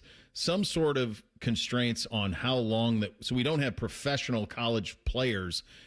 Is that when you talk to coaches down there, because you talk to folks up here, and that's something that I know is frustrating. They understand they're not ever going to put a corral on how much money the kids make, or the forever transfer stuff. I think that's always very, very uphill, because you can't apply it to students as well. But is there any traction for like an age or a amount of years? Is there anything to that? Yeah, I mean, I think there could have been. And Bo, I don't want to sound like that guy, but 4 or 5 years ago, had the NCAA and the conferences been on the right page, they could have gotten all this worked out. And most college players would have said, that's great. But now the problem is you have empowered the athlete, and they don't, and there's no end to it. And for the player who 5 years ago was happy to do an advertisement for McDonald's, give Big Macs for his friends, or the Super Arch, or whatever they call that new thing. Now they want it all, and the people in Washington, especially, it's really Republican Democrat. Republicans want to constrain the limits, and the Democrats simply say there's no end to it. So I don't know how that is going to be decided. And the problem also in Washington is if Tommy Tuberville is for something, then the other side is against it. Yeah. All right, you mentioned LSU and the Will Wade hire and everything that's happened there. I hadn't had a chance to talk to you since Lane Kiffin asked for patience, that it's going to take some time to build it. What is he talking about? I mean, Cignetti went to Indiana. Yeah. Year 2 wins the national title, goes undefeated. He has free transfer. He brought all those guys with him. They got Sam Levitt from Arizona State. Like, what is he doing? Well, it's Lane Kiffin, and he has never really been in this position, though. Remember, we know he was a coordinator position lately. Of course, he was at Southern Cal when they were the preseason #1 team. He was at Tennessee, but lately he has not been. He was at Ole Miss for these many years, where he was always the underdog. And now he's at one of the blue chip programs, and he doesn't like the heat on him, so he's trying to deflect. It's not going to work. You know that, and I know that. No, it's not. And so that brings us to the LSU hiring. And, it's Kim Mulkey is certainly very willing to play on the women's basketball side. She's willing to play the heel a little bit. Kiffin loves playing the heel. And then they say, oh, yeah, watch this. We're going to go get Will Wade and bring him back. Good night. That's a lot going on in a short amount of time in the state of Louisiana, my friend. Yeah, well, if you look at it objectively, you remember 4 years ago, Will Wade was fired, and there wasn't a bigger outlaw or outcast in college athletics. He had been part of the wiretap deal that he was on wiretap saying, we made a strong-ass offer. The fact that he survived that for another 2 years just shows you how convoluted the rules are. What happened was, though, he was able to get a job at McNeese, and somehow NC State was so desperate, they just hired him. And what was going on in Louisiana, and it's way too inside baseball here, but the president of McNeese and the athletic director at McNeese, who gave him his lifeline a couple of years ago, they're now at LSU. The president of McNeese is now the president of LSU. The athletic director is the associate athletic director, but he's the de facto AD. And the governor of the state, that was the aforementioned Jeff Landry, loves all this. LSU is like its own republic. If you hate us, we will embrace you. And I've never seen anything like it. Will Wade made no apologies. He basically said the one funny line he did say is, "I might be the first basketball coach to ever be fired from the same school twice." They hate us because they ain't us. You can see it. Yeah, and you listen. I don't want to go Civil War history here. You've lived in the South, but the South, there's a mentality here. If a Big Ten person doesn't like me, if a New York person doesn't like me, that makes me better among my friends, and that's really what's happened. Louisiana's just kind of broken off from the rest of the SEC. And they don't talk about graduating players. They don't talk about following the rules. They talk about you spit in our face and we'll beat you down. Didn't get a chance to talk to you about this, and I'll get you out of here on this one. I'm sure you talked about it with the fellas, but I'm curious to hear it for myself. I guess it's been a little more than a week ago when Sankey made his comments. Saber rattling or anything to it? It could be. It's 2 weeks or 3 weeks since the SEC meetings, and nothing really got done there. But here's a new date to keep in mind. It is Memorial Day weekend in Destin, Florida. You may be familiar with that.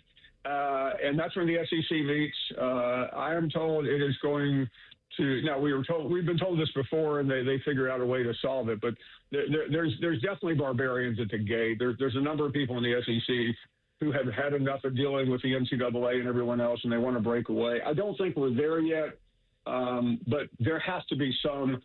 Back to what you said about Tuberville, the conferences are going to start making up their own rules, and this is where the Big Ten SEC alliance, which has so far been a bust, needs to come together, because if the Big Ten and the SEC can come up with their own set of rules, they could break away conceivably from the NCAA.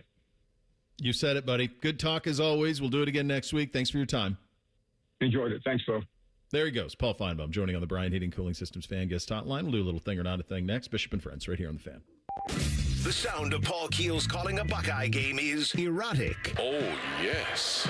Your home of the Buckeyes, the Fan, Ohio sports destination. File now with TurboTax on Intuit Credit Karma. They'll find every credit and deduction or your money back. File in the Credit Karma app. Hey, what's up? It's T-Bone. Tired of snoring? Dr. Mark Levy can help with a custom mouthpiece that opens your airway and stops the snoring. No mask, no noise. Call 1-800-MORE-SLEEP or visit sleepbettercolumbus.com today. Stop snoring. Sleep better. Live better. Hey, it's Anthony. By now you know my good feet story. But the point I try to get across is that it's an ongoing one for me. For as long as I can remember, it's always been about my lower back. But when I got fitted for my personal arch supports, it's been an absolute game changer. I feel better. They take all the stress off my back. I feel supported and aligned, and you don't hear me complain about it the way I used to. I could feel the difference instantly, and I didn't have to wait to feel that difference. Once I got fitted, popped them in my shoes, took the test walk around the store, and now on a daily basis, everything feels better. And that's what I mean about an ongoing story. This journey to feeling my pain disappear makes everything better. You can make an appointment online or just stop into the Good Feet store in Grove City or the one on Polaris Parkway in Westerville, and their experts will personally fit you. Then do what I did. Take a test walk around, and you will feel the difference. Do your feet a favor. Get started at goodfeet.com. For decades, Morgan & Morgan has represented hundreds of thousands of people at their hour of need.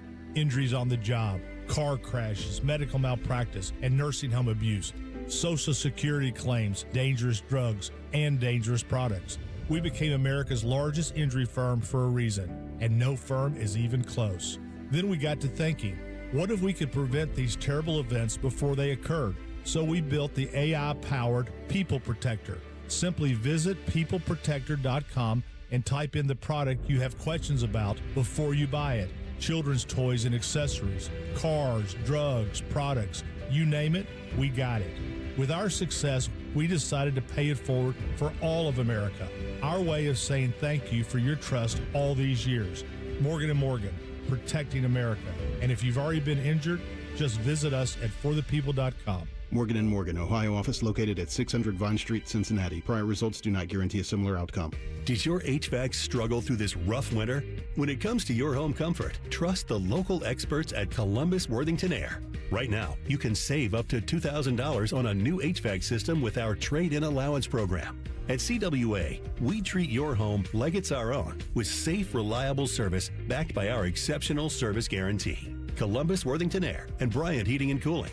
Whatever it takes. Visit CWAOhio.com/radio for details, terms, and conditions. License number 47543. One more play-by-play. Yay! It's on the Fan 2.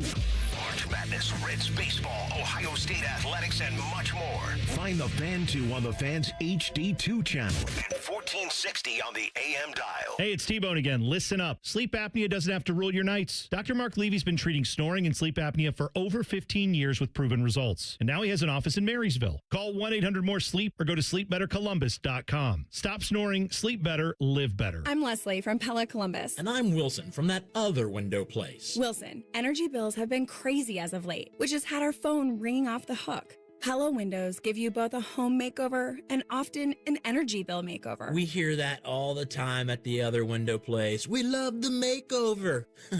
No, wait. We want a do-over. That's what they say. Is do-over and makeover the same thing?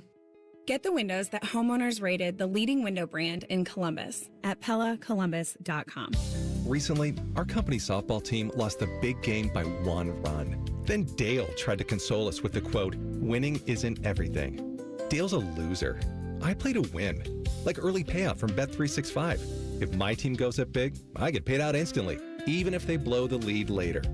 Sound familiar, Dale? Bet365. Winning is everything. Gambling problem? Call 1-800-MY-RESET. 21 plus only. Must be physically located in Ohio. T&Cs apply. In-app only. The Fan Guest Hotline is sponsored by KD HVAC, doing whatever it takes to keep your home comfortable.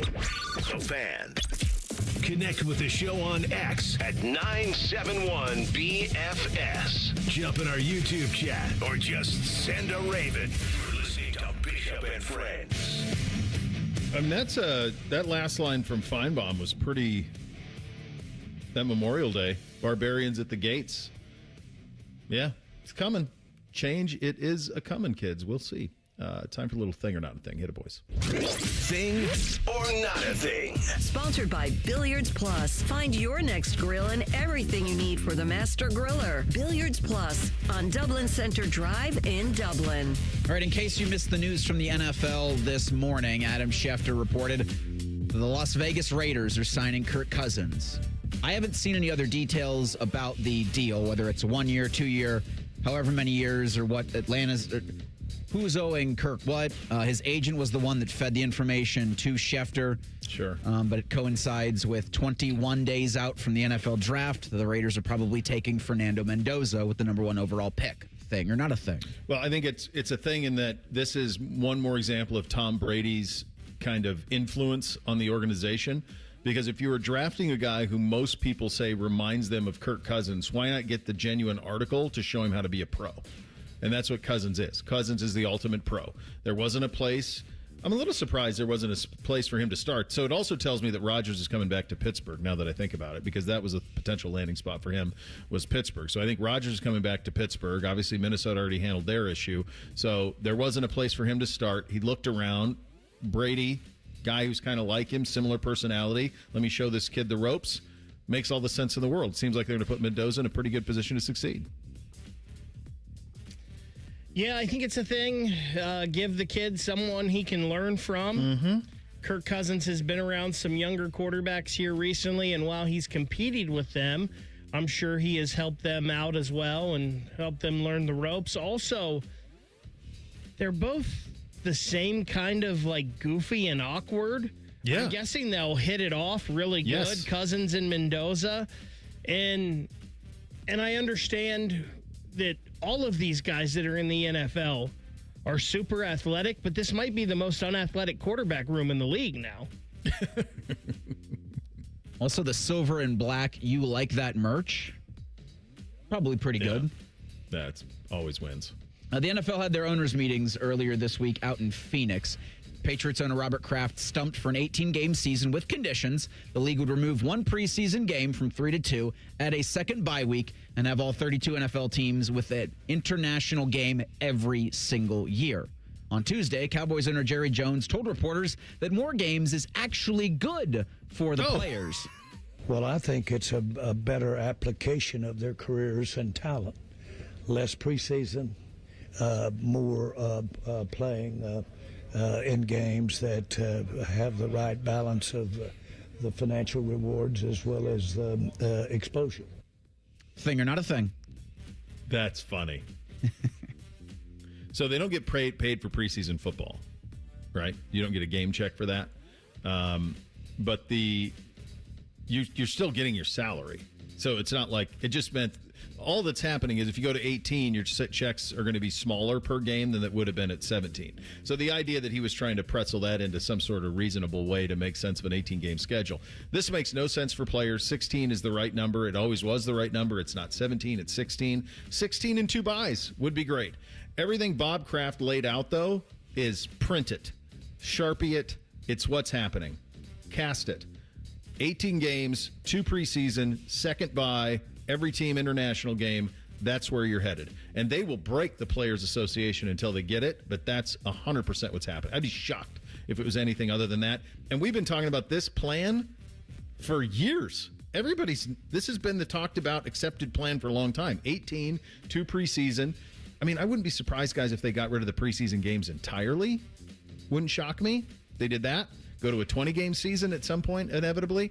But yeah, this is 100%. It's a massive thing. Jerry was pretty funny what he was trying to make that into. Yeah, it's a thing because it's happening, and we've all known it's going to happen for a while. Yeah. The Jerry part of this is just comedy. Funny. Yeah. The players don't get paid, but yet the fans still have to pay the same price for those tickets to the preseason game. Kind of interesting. I'm guessing this is going to be a bigger thing when the next CBA happens because the players are going to want the pay that they're getting to go up. Yeah. Because you can say what you want, but the difference between a regular season game and a preseason game and who's playing and the intensity and all of that is totally different. So I'm guessing this is going to be a big thing when the next CBA comes up. Yeah. On Wednesday, Kansas head coach Bill Self announced he's returning to Lawrence for the 2026-2027 season. In a statement, the 63-year-old Self said, with renewed clarity and the ongoing support from our administration, I remain focused and committed to Kansas basketball competing for a national championship. I look forward to seeing and hearing the best fans in college basketball next season at Allen Fieldhouse, end quote. Self recently completed his 23rd season at the school. He's the winningest coach in Kansas history. He signed a lifetime contract back in November of 2023. That 5-year rolling contract pays approximately $53 million over the initial 5 years with a massive retention bonus and features a structure that adds 1 year automatically at the end of every season. But he's dealt with some health-related issues over the last couple of years. In January, he was hospitalized and did not travel with the team to Colorado out of an abundance of caution after the coach was feeling under the weather. Thing or not a thing? It's a massive thing. He's one of the elder statesmen at this point. Although it does look like he feels like he's as healthy and as good now as he was 20 years ago. It looks like he's almost unchanged. He almost looks healthier because his weight's down. The one thing I think is interesting on this is where the first line with renewed clarity. Is he referring to health? Is he referring to a couple more zeros will clear it up for you? Yeah, I don't know if it's about the money for him that much. I mean, he's being compensated very richly. My hunch is it's about, do we have renewed clarity in what it's going to take to win national championships? So in other words, do I have the NIL fund that I need to be able to do this? I was just there a month ago, and they have a ton of money that they've thrown into the football program and the football facility. My guess is he wants to make sure he has the support there. By their standards, they are going through a dry spell. They haven't won the league in a little while. They haven't been to an Elite Eight or a Final Four in a little while. So by their standards, now they've won a national championship pretty recently, so it's not that long. But by their standards, it's been a while since he's had that ultimate level of success. So I would read the renewed clarity, and just talking to folks down there when I was down there a month ago, I would think that would be, hey, we're going to make sure that we have everything that I need to put a team on the court that can win a national title. Like, I need a Duke type of commitment financially. Maybe the renewed clarity is he doesn't have a certain person there that's just not going to play. Okay. That is a cheap shot. It might be. Sorry, it's not nice. I can tell you that was misreported, Mr. Baker. Fake news. Did you get it on your Android phone? That's what's Is that how it came across? The special Android app? Uh-huh. Maybe that was an April Fool's thing. Only for Android losers, users. Sure. He's an Ohioan, and you're just choosing violence on an Ohioan. Buckeye on Buckeye crime. Hate to see it. This is a big thing because it sure seemed like a lot of people out there thought maybe this was going to be his last year. Mm-hmm. And it sure seems like to the people that I've talked to out there, Bo, that Jock Vaughn is just going to slide right over and take over that program whenever Self goes. So maybe hopefully Jock Vaughn is still on board with this. I know Kansas is his alma mater, and I'm guessing it's his dream job, so he's probably okay with this. I think the big thing out of all this, Bo, how the hell has Bill Self been at Kansas for 23 years? Isn't that something?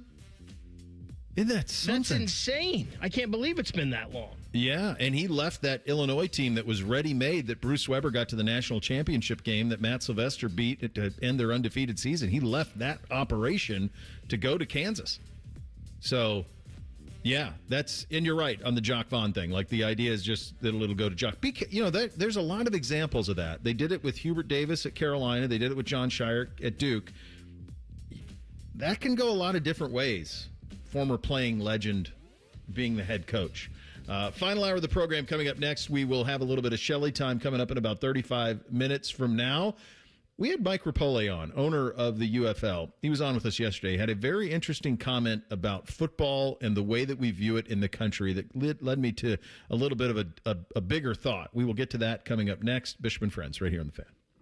An encyclopedic knowledge of sports and other random things you may or may not care about. I think I found my mentor. Rockman and Ice. Weekdays from noon to 3. The Fan. Celebrate America's 250th anniversary right here in Ohio. America 250 Ohio is partnering with communities across the state to bring events and experiences to all 88 counties all year long. Explore Ohio's history on dynamic driving trails, enjoy Ohio-related movie screenings, or attend engaging history talks, plus so much more. See the full calendar of events and discover what's happening near you at america250-ohio.org. Sponsored by the Ohio History Connection, aired by the OAB and this station. For over 78 years, our family's been part of your love stories. At Diamond Seller, we offer bigger diamonds, better prices, and timeless designs for every chapter of your life.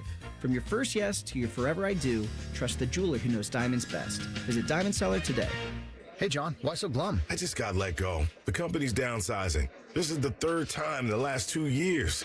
I'm done with this. Have you thought about My Computer Career? I've heard they can train you for a career in IT in just a few months, including cybersecurity and the basics of AI. And you don't need prior training or experience. Now that's a recession-resistant career. Wow, thanks. I'll check them out. Go to mycomputercareer.edu and take the free career evaluation. Mycomputercareer.edu, an Elite CompTIA certification partner. Financial aid is available to those who qualify, including VA benefits. Wesley Financial Group is not a law firm, and Chuck McDowell, definitely not an attorney. This is Chuck. If someone talked you into buying something really silly and you want to get out of that silly little thing, my advice, get the facts. Call me and I'll send you our timeshare exit kit absolutely free. Inside, you'll learn how timeshare works and all your options for cancellation. Call Wesley now for your free exit information kit. 800-791-0000. That's 800-791-0000. James Laurinaitis here for my guys at Green & Sons, the premier Kubota dealership in Central Ohio. Green & Sons has all the Kubotas you need to tackle your land and come out a winner. They have zero-turns, skid steers, tractors from 18 to 171 horsepower, and also utility vehicles. My favorite is my RTV Sidekick. The best thing about Green & Sons is they've been family-owned and operated since 1970, and you will love dealing with the Green family and their winning team. Do what I did and check out Green & Sons located in Mount Sterling and Marysville, or online at greenandsons.com for all your Kubota needs. There is nothing more meaningful you can do for yourself, your family, and friends than finally getting rid of that pain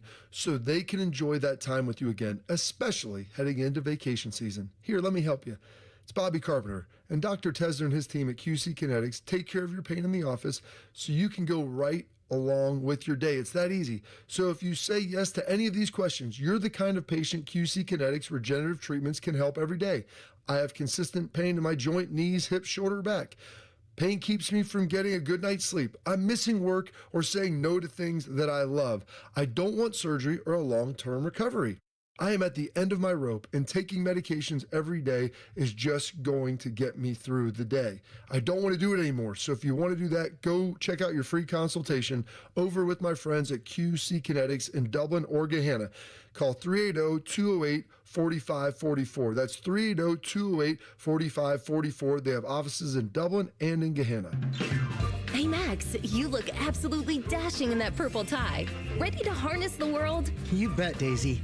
I'm ready as I'll ever be. And might I say, your purple tie really pops with your vest. Thanks. I almost went with a cape, but didn't want to come across as pretentious. Nonsense. Anyone in our line of work should rock a cape. You might be onto something, Max. Phew, so here we go. First day on the job. We've got this, right? Right. Don't forget, we both graduated from Dogs Inc. with honors. Which means I can guide my human around a busy city with ease. And I can give my human a restful night. I hope my human is kind and loving. And I hope mine likes wet kisses and zoomies. Ready to make a difference? Born ready. Let's go. Discover how extraordinary dogs like Daisy and Max change lives at no cost to the recipients. Visit dogsinc.org. Yo, I'm your old basketball. Haven't seen you out on the courts in a while. Why not pass me over to Goodwill? Donating me helps Goodwill's mission to provide career training and support services right here in the community. And that's a slam dunk. Donate today. Hey, I got next. To find your nearest Goodwill locations and to learn more about our mission, please visit goodwill.org. Goodwill, where your things start new lives. Disasters strike, fires, hurricanes, earthquakes. Direct Relief delivers. No politics, no red tape. Direct Relief is a lifeline to people in crisis. So check them out at directrelief.org. And if you can, donate. Broadcasting live from the McDaniel GM Superstore Studios. Driving excellence since 1916. Chevrolet. Together, let's drive. WBNS HD1 Columbus. Good morning. I'm Eric Reeser. With 7 games remaining, the Blue Jackets have 88 points and currently occupy the second wildcard spot in the East. CBJ are 2 points ahead of 3 teams, but are on a 4-game losing streak. Columbus is at Carolina tonight at 7 here on the Fan with coverage at 6:30. Jackets will likely ride out the season without defenseman Damon Severson and forward Matthew Olivier. Forwards Isaac Lundestrom and Mason Marchment are game-time decisions tonight. Jackets are back at Nationwide Saturday against the Winnipeg Jets. In NFL news, the Raiders are signing Kirk Cousins. No other details are available right now, but the 37-year-old Cousins will likely serve as a bridge for Fernando Mendoza. Las Vegas is likely to select the former Indiana Hoosier with the number 1 overall pick in the April draft. In baseball, Guardians and Reds are off Thursday. The Clippers continue their series with Indianapolis tonight at Huntington Park at 6:15. This update is sponsored by Eco Plumbers. Get $500 in free repairs when you buy a new water heater. Visit geteco.com and book today. Our top men are working on everything except this show. We have top men working on it right now. Who? Top men. You're listening to Bishop and Friends. Final hour here. Shelley time coming up in 28 minutes. The Atlanta Falcons dropped their new uniforms this morning. Have you guys seen these? I have. I did see some pictures floating around. They're okay. So there was a yeah, they're fine. There was a great deal of momentum that the Falcons were going to do what I would consider the smart thing and wear their throwbacks as their primaries. Pretty simple. They have 2 really cool throwbacks they can use. They have a retro one that's got a red hat that's got one very thin gold stripe on it, and basically that was an homage to Georgia Tech, but it's got a red hat with a black top and white pants. And then they've got the Deons, the black hat, black top, silver pants that they wore during the Deion Sanders era of the franchise and wore them all the way through the Dirty Birds version. And I think a lot of fans thought that they were getting that. And instead, they got kind of a simplified version of their current uniform, like as opposed to the gradient and all of that stuff. It's just kind of a simplified version of it. Still has the word mark over the numbers, all that stuff that drives me nuts. Here's how you know you botched it. You have to go on your social and say home, away, throwback, there's space for one more and rivalry coming in 2028. Because if you look at the comments on these uniforms, they're getting crushed by their own fans who all they wanted. I mean, all of them. The next one, it's not that hard, folks, and it's a picture of Bijan in the throwback uniform with the gray pants and the black jersey and the throwback hat. Everyone loves this uniform. It was right there for you. Add the helmet, and we're good. Your helmet's ugly. Doesn't even make sense. Why do teams mess this up? Why is this so hard? Why can't they just wear what they used to wear? It's what the fans want. We saw this in Tampa Bay last year, to a lesser extent in Seattle, although they have a couple of really great options. Why is this so hard? Just wear what you used to wear. It's what your fans want. Yeah, they'll gobble it up, man. I think a lot of times you see teams in the professional space think that they know what their fans want and say, here's what you want. This is exactly this is what you want. And despite the fan base saying, no, in fact, we're literally telling you what we want. They go, no, you want this. Mm-hmm. We know better. We're giving you what you want. This is good. It's incredible arrogance. And it's an incredible form of gaslighting that still to me does not make sense. Like the Falcons, they're fine, but there's nothing that blows you away, and they missed the big swing and a miss, for using baseball parlance now. But yeah, these don't look anything special, and one thing that people want, they're not giving them maybe yet. Yeah, but they're going to do it as like a one-off where you wear them twice to pacify. This reminds me very much of what the Broncos did a couple of years ago when they redid theirs. Yeah, and they redid them, and everyone's like, well, hold on a second. We're not just going to wear the Mecklenburg Elway orange with the lighter blue hat. We're not going to wear that? Oh, yeah, we're going to have it as a one-off. We're not going to wear it all the time. Well, so here's my hunch on how this happens, guys. And I know this because I remember when the Browns got theirs right a few years ago.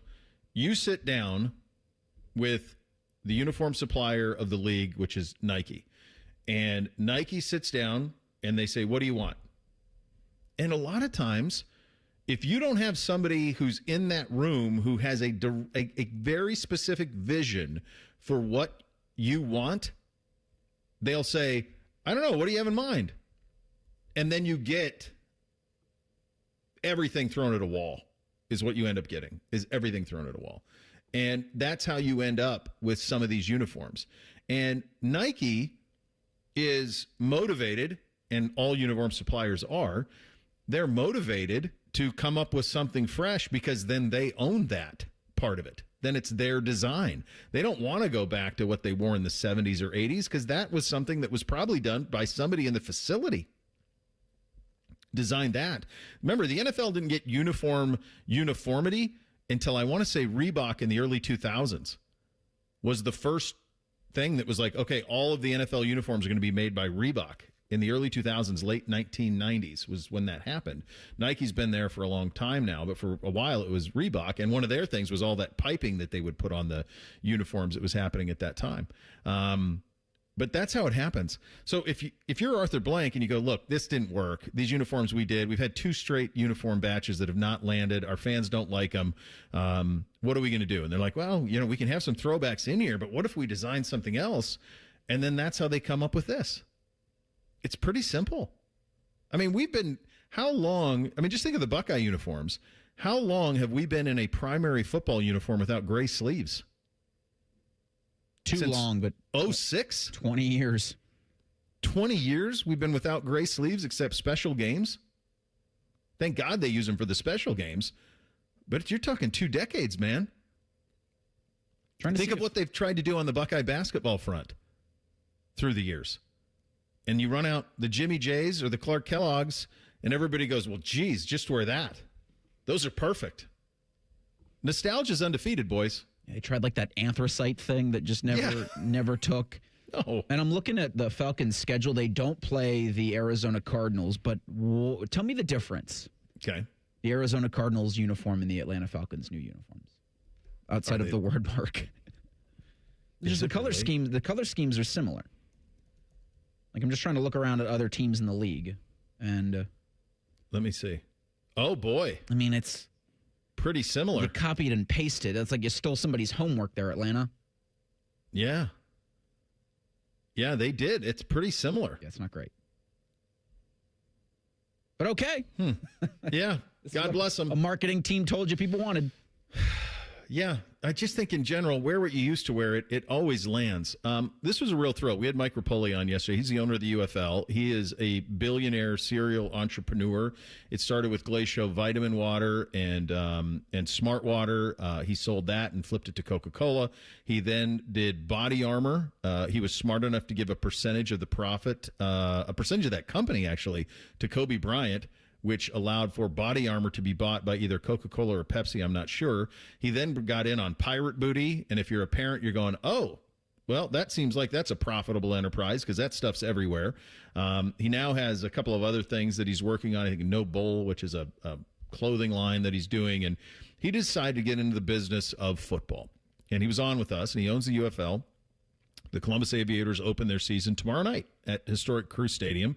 I was pretty enthusiastic when I heard that he had 12,000 seats sold. That's a very good number. And if they can get somewhere near 15, if weather cooperates, then that's a heck of a Friday night in old Columbus town, and potentially you're on to something here. We'll see.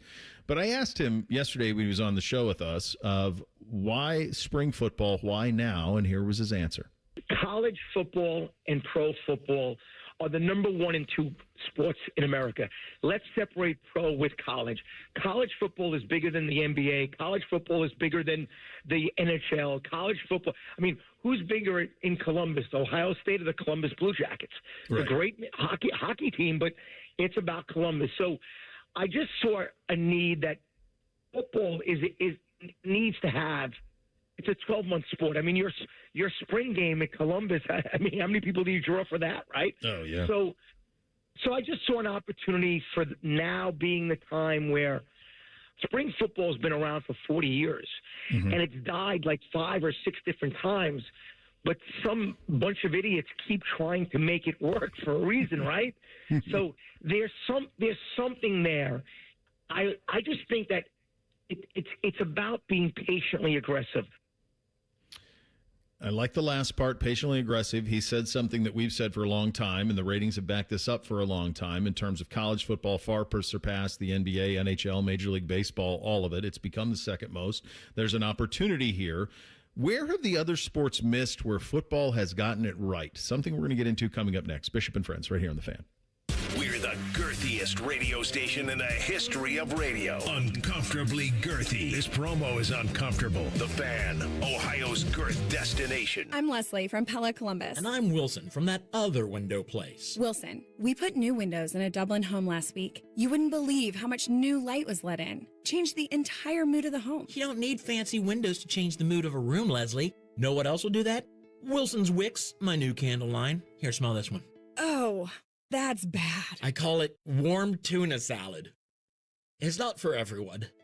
Get the windows that can completely change the look and feel of your home at PellaColumbus.com. Hey folks, Austin Ward here. You know, there was a time if you handed me a bread basket at dinner, it was like feeding a gator. You might lose a finger. Bread, pasta, pizza, man, carbs were undefeated in my life. That is, until Awaken 180 weight loss came in and flipped the script. Look, I've run the gauntlet of diets, and each time, carbs won by knockout. But Awaken 180 isn't a diet. It's a whole new playbook for changed up lifestyle. We all know it's necessary to lose that weight, but this is to keep it off. That constant carb craving, the one we all shrug off as normal, gone. Sure, I still love my pizza, but here's the difference. Now I don't need it. So now, most times when that waiter hustles over with a basket of temptation, I just grin, give a little nod, and wave it away like I'm passing on a 4th and long. Because I'm in control now. Awaken 180 isn't just a game changer, it's a life changer. Trust me. Call them at 844-346-1800 or visit awaken180weightloss.com. Your future self will thank you. This is Gordon Miller from Miller Lending, the original home of the no-cost mortgage. If you've been in the market for a new home or just wanted to take advantage of lower rates, recent events have shown exactly why Miller Lending chose to offer a way around bad timing with our no closing cost program. With no fees rolled in or charged, including the cost of title insurance, you can simply close on today's rates and refinance free of charge as rates improve. Over the past several months, we spoke to numerous borrowers who had heard rates were coming down and chose to wait. We explained that if rates did fall, you could simply update a few documents and refinance again, but why take the chance? So when rates spiked a 0.5% recently, Not only was I disappointed that we couldn't help those who waited, but also for those buying a home who just saw a sharp increase to their monthly payment. So while we can't control the market, we can offer an alternative. Eliminate timing and say goodbye to closing costs forever. 877-9-NO-COST or simply apply online at nocostmortgage.com. Miller Lending is an equal housing lender and MLS number 250-2146. Hi, I'm Dr. John Runyon from Runyon Dental Group. Are you missing teeth or do you have uncomfortable dentures? Dental implants can not only transform your smile, they can restore your confidence and allow you to eat those foods you love that you've been missing. When I was in my early 30s, I was in a similar situation needing complex dental work and dental implants. I understand all the emotions that you're feeling because I've been the patient and I know that we can help you. Schedule a free consultation today at RunyonDentalGroup.com. That's RunyonDentalGroup.com. Last year, Eric Reeser and T-Bone staged the first annual Fan 5K. People had a good time and no one died. So we decided to do it all again. It all goes down Saturday, June 20th in Otterbein. Presented by the Ohio State University Wexner Medical Center. Will Reeser's muscular calves explode? Will T-Bone's beard choke him while running? More importantly, will Tyvis, Common Man, and Timmy make total fools of themselves? Maybe. Magic 8 Ball says signs point to yes. Register today at 971therace.com. Do you have foot pain? Foot pain is not normal regardless of your age or job. Podiatric physicians are the most qualified doctors to care for your feet and can provide important foot care solutions or shoe inserts to better manage foot pain. Ohio Foot and Ankle Medical Association podiatric physicians are located throughout the state and are dedicated to providing the highest quality foot and ankle care. We've been serving the profession and the public for over 100 years. For more information or to find a member of the Ohio Foot and Ankle Medical Association near you, visit ohiofoot.org. Hey folks, it's game day and the betting's gonna be intense, Drew. You said it, Dave, but a good pregame routine keeps betting responsible. That's right, you gotta pause before you play. Good call. Sports betting is hot, but it can be risky. And pausing to set limits is an all-star move. That's right, Dave. If you bet on sports, pause before you play to set limits, recognize the risk, and know when to stop. Learn more at pausebeforeyouplay.org. Fan weather. From the Logan AC and Heat Services Weather Center. Partly sunny skies as we head into the day today, and it will be warm and breezy with temperatures getting up into the low 80s. For tonight, chances of showers and thunderstorms develop overnight, otherwise mostly cloudy and mild with breezy winds and temperatures in the mid-60s. Friday, a chance of showers and storms early, more scattered as we head into the afternoon. Highs will get near 80 degrees with breezy winds. For The Fan, I'm meteorologist Meredith Garfalo with the 10 Weather Impact Forecast. If the sound of another man slammed against plexiglass turns you on, you've come to the right place. Proud to be your home for Jackets hockey. The Fan, Ohio sports destination. 10 feet tall and bulletproof isn't just a saying, it's a way of life. You're listening to Bishop and Friends.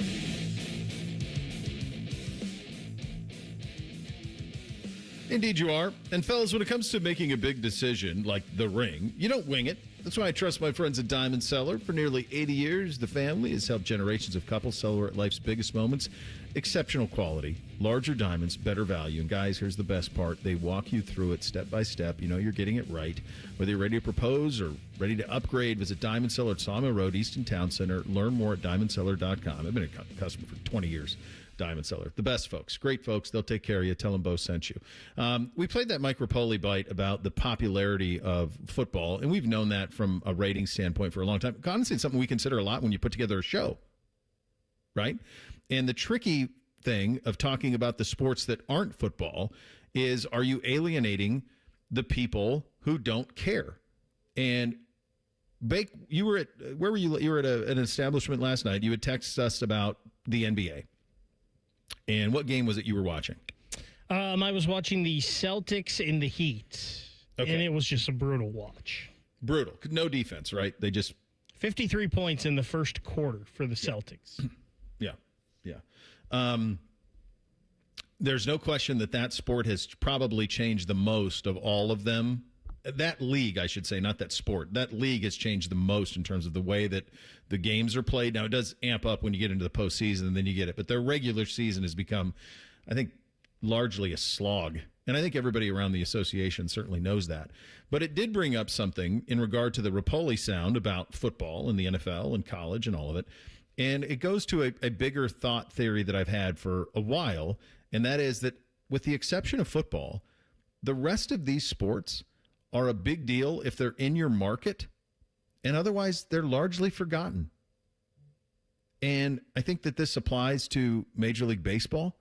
I think it applies to the NBA. I think it applies to the NHL in a very, very big way. There are friends I know who are sports fans, who are football fans, who are baseball fans, who have no idea what the Columbus Blue Jackets are all about. Couldn't tell you. Record. I mean, there might be some who might not know. There are people in Northeast Ohio, I think, sometimes folks aren't even aware that it's an NHL team. And it's been around for 25 years. That the rest of these sports have become so hyper-local and almost like, are you in the club or not? And then if you're not in the club, then we don't care. Not the Blue Jackets don't do that. I think they're very inclusive. I think the Crew are very inclusive. Everybody wants everybody to jump on these bandwagons. But I think that every sport, with the exception of football, has become incredibly hyper-local in that if you have a team in your market, you care. Now, the one problem with that is a younger generation isn't going to put up with losing with the team in the market. If the team in the market doesn't win, the kids are going to pivot off of it because there are a billion things that pull their attention, a billion, and they can root for anybody they want because quite literally, if you want, every single game is on television if you actually want to watch it. But more especially, every single game can be found on YouTube the next day in a 2.5-minute package that shows you what happened in the game if you're so interested in it. I do think the sports other than football are in a tough spot going forward. Live sports is still great. The ship has sailed in terms of trying to keep up with football. Most of them just punt on it. And the best example you can find of that is what the NFL has decided to do with the days of week that they play in terms of basically taking all of it and everybody else just getting lost in the wake of it. Incredibly localized, incredibly hyper, pay attention to what's in your market. And then the rest of it, I think it's very difficult. Sunday Night Baseball, I'm curious if this NBA thing they're doing on NBC, if that gains some traction. I mean, I think you got to throw everything at the wall that you can. I just don't know if anything will stick, Reese. Yeah, I think with the NBC return to the NBA, with the return to Major League Baseball, I think it is all about access.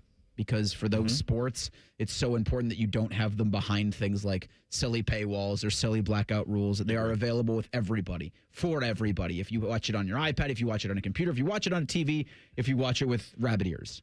Everybody's able to see some of what you've got and hope that that interest can continue. I mean, it's different, for some of the markets like Cleveland, like New York. Like Baker was complaining about a game that featured the Boston Celtics. Like those are franchises that will be passed down from parent to kid. And so those you have less to worry about. But from a national standpoint, and especially if some of those programs aren't winning, they're just completely forgotten about. So I do think the idea that you pivot, hyper-local, and accessibility and availability is the biggest thing for those sports to survive. You make it available like how I just laid it out, but then you also put it on social media.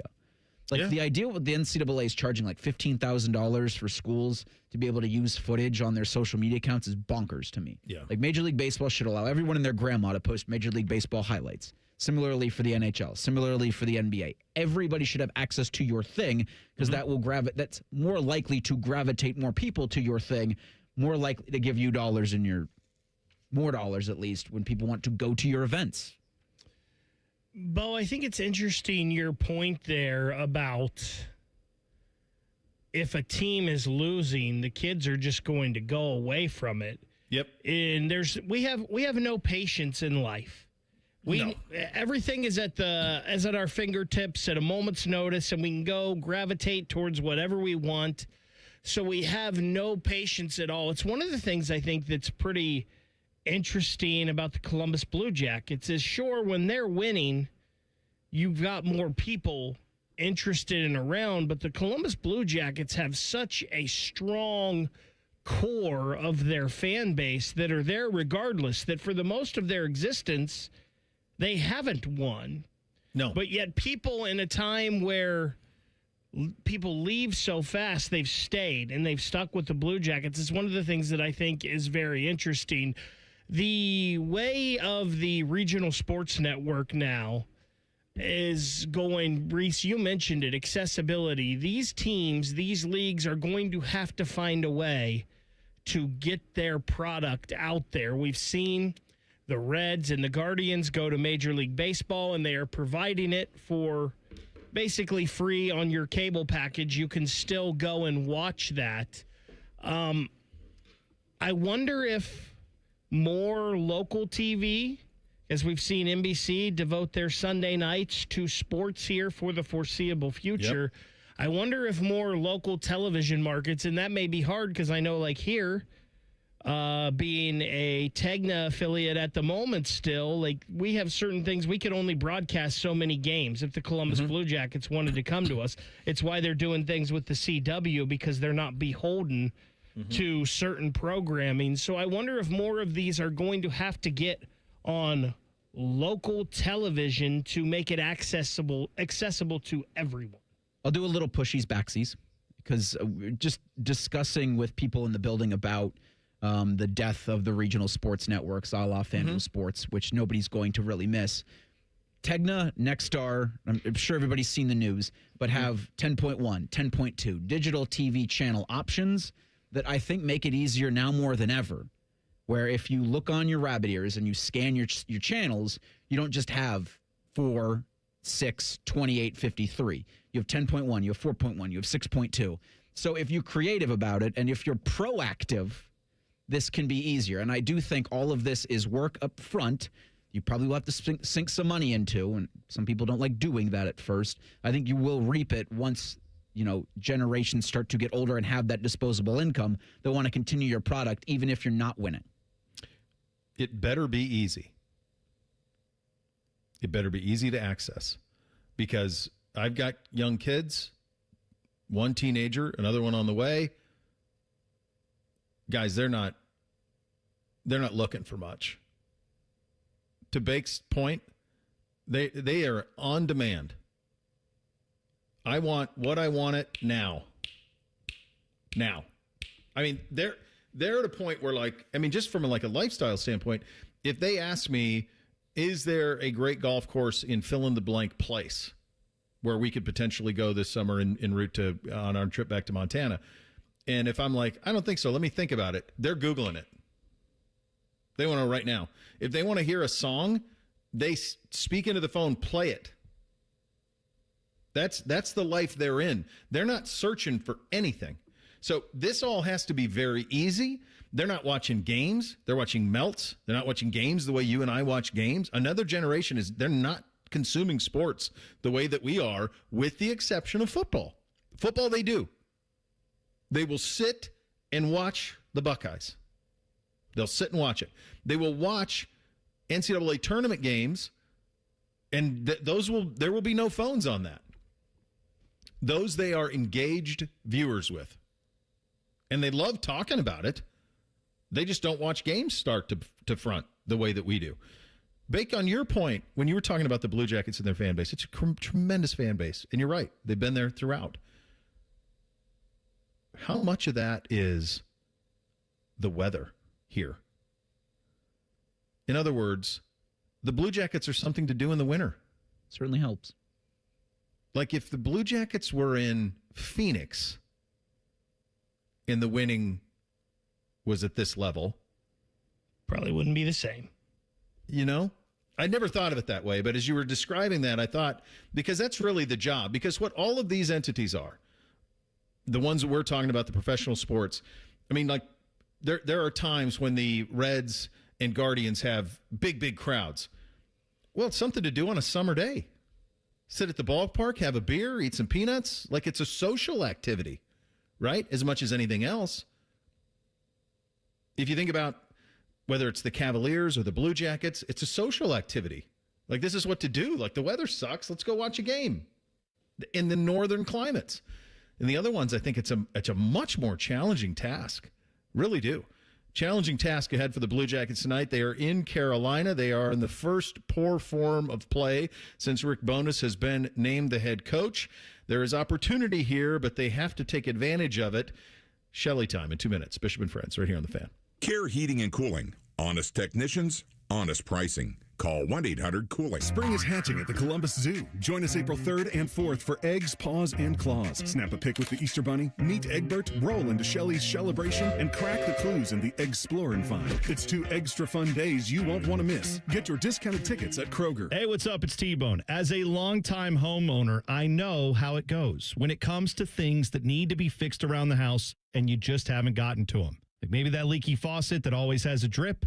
You think about it, but you never take care of it, and now it's just a part of the house. It's character. Maybe it's your windows that are always sticking and you can't get them open. So you just don't think about it. Who cares? Except now the weather's nice. You want to open the windows, and again, you can't because they're not fixed. Get new windows from Window Nation. They've made it easy to get top quality custom fit windows with their "the more you buy, the more you save" sale. You could save up to 50% off all your windows. Plus, you could get them with 0 interest for 5 years. Did you know investing in your home is actually one of the best investments you can make, especially in uncertain times? Experts report that windows retain 80% of their value. Energy efficient, beautiful windows from Window Nation with great deals going on now. Schedule your free consultation at windownation.com. Hey, it's Bo Bishop here. You've heard me talk about High Bank Spirits, but the food is just as good. Brunch worth planning your weekend around. Seasonal dinners perfect for date night or game night. Plus, kids eat half off every Monday. Find menus and locations at highbankco.com. Dine, drink, distill at High Bank. We got a higher home appraisal after we put away our African art and family photos. Has this happened to you because of race or national origin? Contact HUD at hud.gov/fair housing. A message from HUD and the National Fair Housing Alliance. The Fan Guest Hotline is sponsored by KDHVAC, doing whatever it takes to keep your home comfortable. The Fan, the gloves, Shelley time. Hey, man, it's been a minute on the Bryan Heating Cooling Systems Fan Guest Hotline. How you been? I've been good, and boy, a lot's changed since I talked to you last. What was that, 10 days ago? 10 days ago, buddy. It's been a minute. Are you a good news first or bad news first guy? I think I like the bad first. Me too. Yeah. So the bad news is this is the worst stretch of play under Rick. The bad news is that you haven't celebrated, or separated rather, the way that Pittsburgh has a little bit and the Bruins have. You haven't separated. The good news is no one else has really taken advantage of it. Yeah. So that's right. We're still in it, buddy. How do you make sense of this little stretch of play here where, you know, a week ago at this time I was on vacation, but if you were doing this segment, there were NHL top 20, power rankings that had the Blue Jackets number 6 in the whole league. What's happened during this little stretch? Well, let's first talk about the fact that they're in it. This team has worked their way to be in this situation. And, 5-on-5, they're still one of the best teams in the league. I think they've only given up 8 goals, 5-on-5 in the last 6 games. It's penalties, penalty kill, and not scoring with their opportunities 5-on-5. Those pucks, there's moments in seasons in hockey where pucks go in. There's areas, or some teams go through a whole season where everything's high, everything's clicking high. The Blue Jackets were rolling along, and they were, things were going right. A couple things here, things have gone wrong. That Boston game, everything just kind of snowballed exactly Boston's way, and against the Blue Jackets, you could feel it slipping. And really an unbelievable loss at home. Hard to believe it. And then, that was after the San Jose game, where San Jose now, after last night's win over the Anaheim Ducks, they're 2 points out. And things can change quickly. And this Blue Jackets team was second in the Metro with 12, 13 games left. That's a lot of hockey. Last year they went through this 6 games. It cost them making the playoffs by 2 points. They have to win this game tonight. So what went wrong? Taking too many penalties, penalty kill not being good enough, and not scoring on the power play. They had a power play chance in that last game against Carolina early. They had the first power play chance. They didn't get a goal. It's easy to say they have to score on the power play, but it's hard to score goals this time of year. It's hard to score goals 5-on-5. So it's gone against them right now. And injuries are starting to pile up, which I know it can be an excuse, but this team plays as a unit. When they were having success, they were healthy, they were deep, and they were playing a great team game, and they have to get back on it here tonight. I thought what Rick said post-game when Carolina was here on Tuesday was the most critically pointed he'd ever been in terms of what is required this time of year. Do you think that message was received? Yeah, I think so. I think this is a veteran team. When you look at the guys that have been here for so long, like Jenner Werenski, Monahan's been here a while now. Long enough. Goodbranson has been here long enough. The leadership, yeah, I think it's been received, and I think that there's some young players maybe he's talking to, but also the veterans. Like in a loss and with a team like this, everyone's has to be better, and it's definitely received, and it's definitely been reiterated yesterday on a practice day and a travel day, and today they just wrapped up their meetings here in Raleigh, and just seeing the guys, they know what's at stake. Yeah, and I think the thing that Carolina can win the cup. Like they've got that. They're that type of squad. But the start of the game on Tuesday was the one that you're like, good grief, fellas, we got to be on our toes for this thing, and that was the thing that was a little disappointing, right? Well, you got to be careful with Carolina too. I mean, we expect them to come out and blow the hinges off the doors and attack and overwhelm like they have. We've seen them do that a number of times at home. But yeah, sometimes it just doesn't go that way. The flow of the game isn't going that way. Expect a little more jump out of them. But I mean, I still look at a 60-minute game. In that second period, they were down 2-1. They were back in that game. They had opportunities to win that hockey game. Marchenko had chances. And they got a big goalie in Bussy, and he was good, and so I'm glad he got on the board. I'm glad they fought to get back in it, but who cares about that this time of year? It's the 5-on-5. It's the staying out of the box. It's the 2 points. It's not the conversations about, you don't get badges for any of those efforts at this time of year, and nobody wants them. They want to win and get in the playoffs. So I like this home and home. Yeah, and I'll tell you why. Because we're going to feel, and I said this on the Inside Edge last night. We're going to feel this exact same way if the Blue Jackets play Carolina in the first round and they come down here and they lose game one. You're going to feel the exact same way. Mm-hmm. Okay. And so what do? You pick yourself up and you get ready for game two. And you think of a 7-game series. This is the split here tonight. You're in their building. You lost the last game. You know where you can be better. And you come out and you make those adjustments and you be better. And that's the attitude of a guy like Charlie Coyle, who's never missed a playoffs in his entire career. So these are all things that you've got to look at in the next 10 days. This season's over. And the excitement going into a playoff round and the disappointment of losing the game is all what we're feeling right now as fans. Absolutely. Yeah. It's, when it's going good, you're like, God, this is the most fun ever because you're watching everything. Right. But it's also the most nerve-wracking damn thing ever too, Joe, because you're paying attention to everybody else. And like I said, some of these other teams in the East have done us a favor. And so we're still in a great spot here to take advantage of this. Any changes that you sense tonight for that Rick will, or do you already know some of the changes potentially in the lineup? Well, there's going to be changes. Luca Del Bel-Belluz is going to play. Marchment, I don't think he's a go here tonight. Okay. That's a veteran out. So you're going to see that. I think you're going to see Aston Reese in the lineup. I think there's got to be some more size and bite against the Carolina Hurricanes. So I think that's going to be a player that's in. So we'll see. But it sounds like they're dealing with some 2 game time decisions up front. And so we'll see some changes. And will we see changes to lines? I don't think the top line needs a change. I think they've woken up. I think they've had enough chances that they're starting to play with a little more impact in the last couple of games. The second line, there'll be moving parts there. That line's gone quiet again. Kent Johnson was up there. Then he was at the bottom of the lineup. So Heinen was up there. We'll see. But Rick Bowness is going to do whatever he can. And does Del Bel-Belluz fit on that line in the top 6 and help that line get going?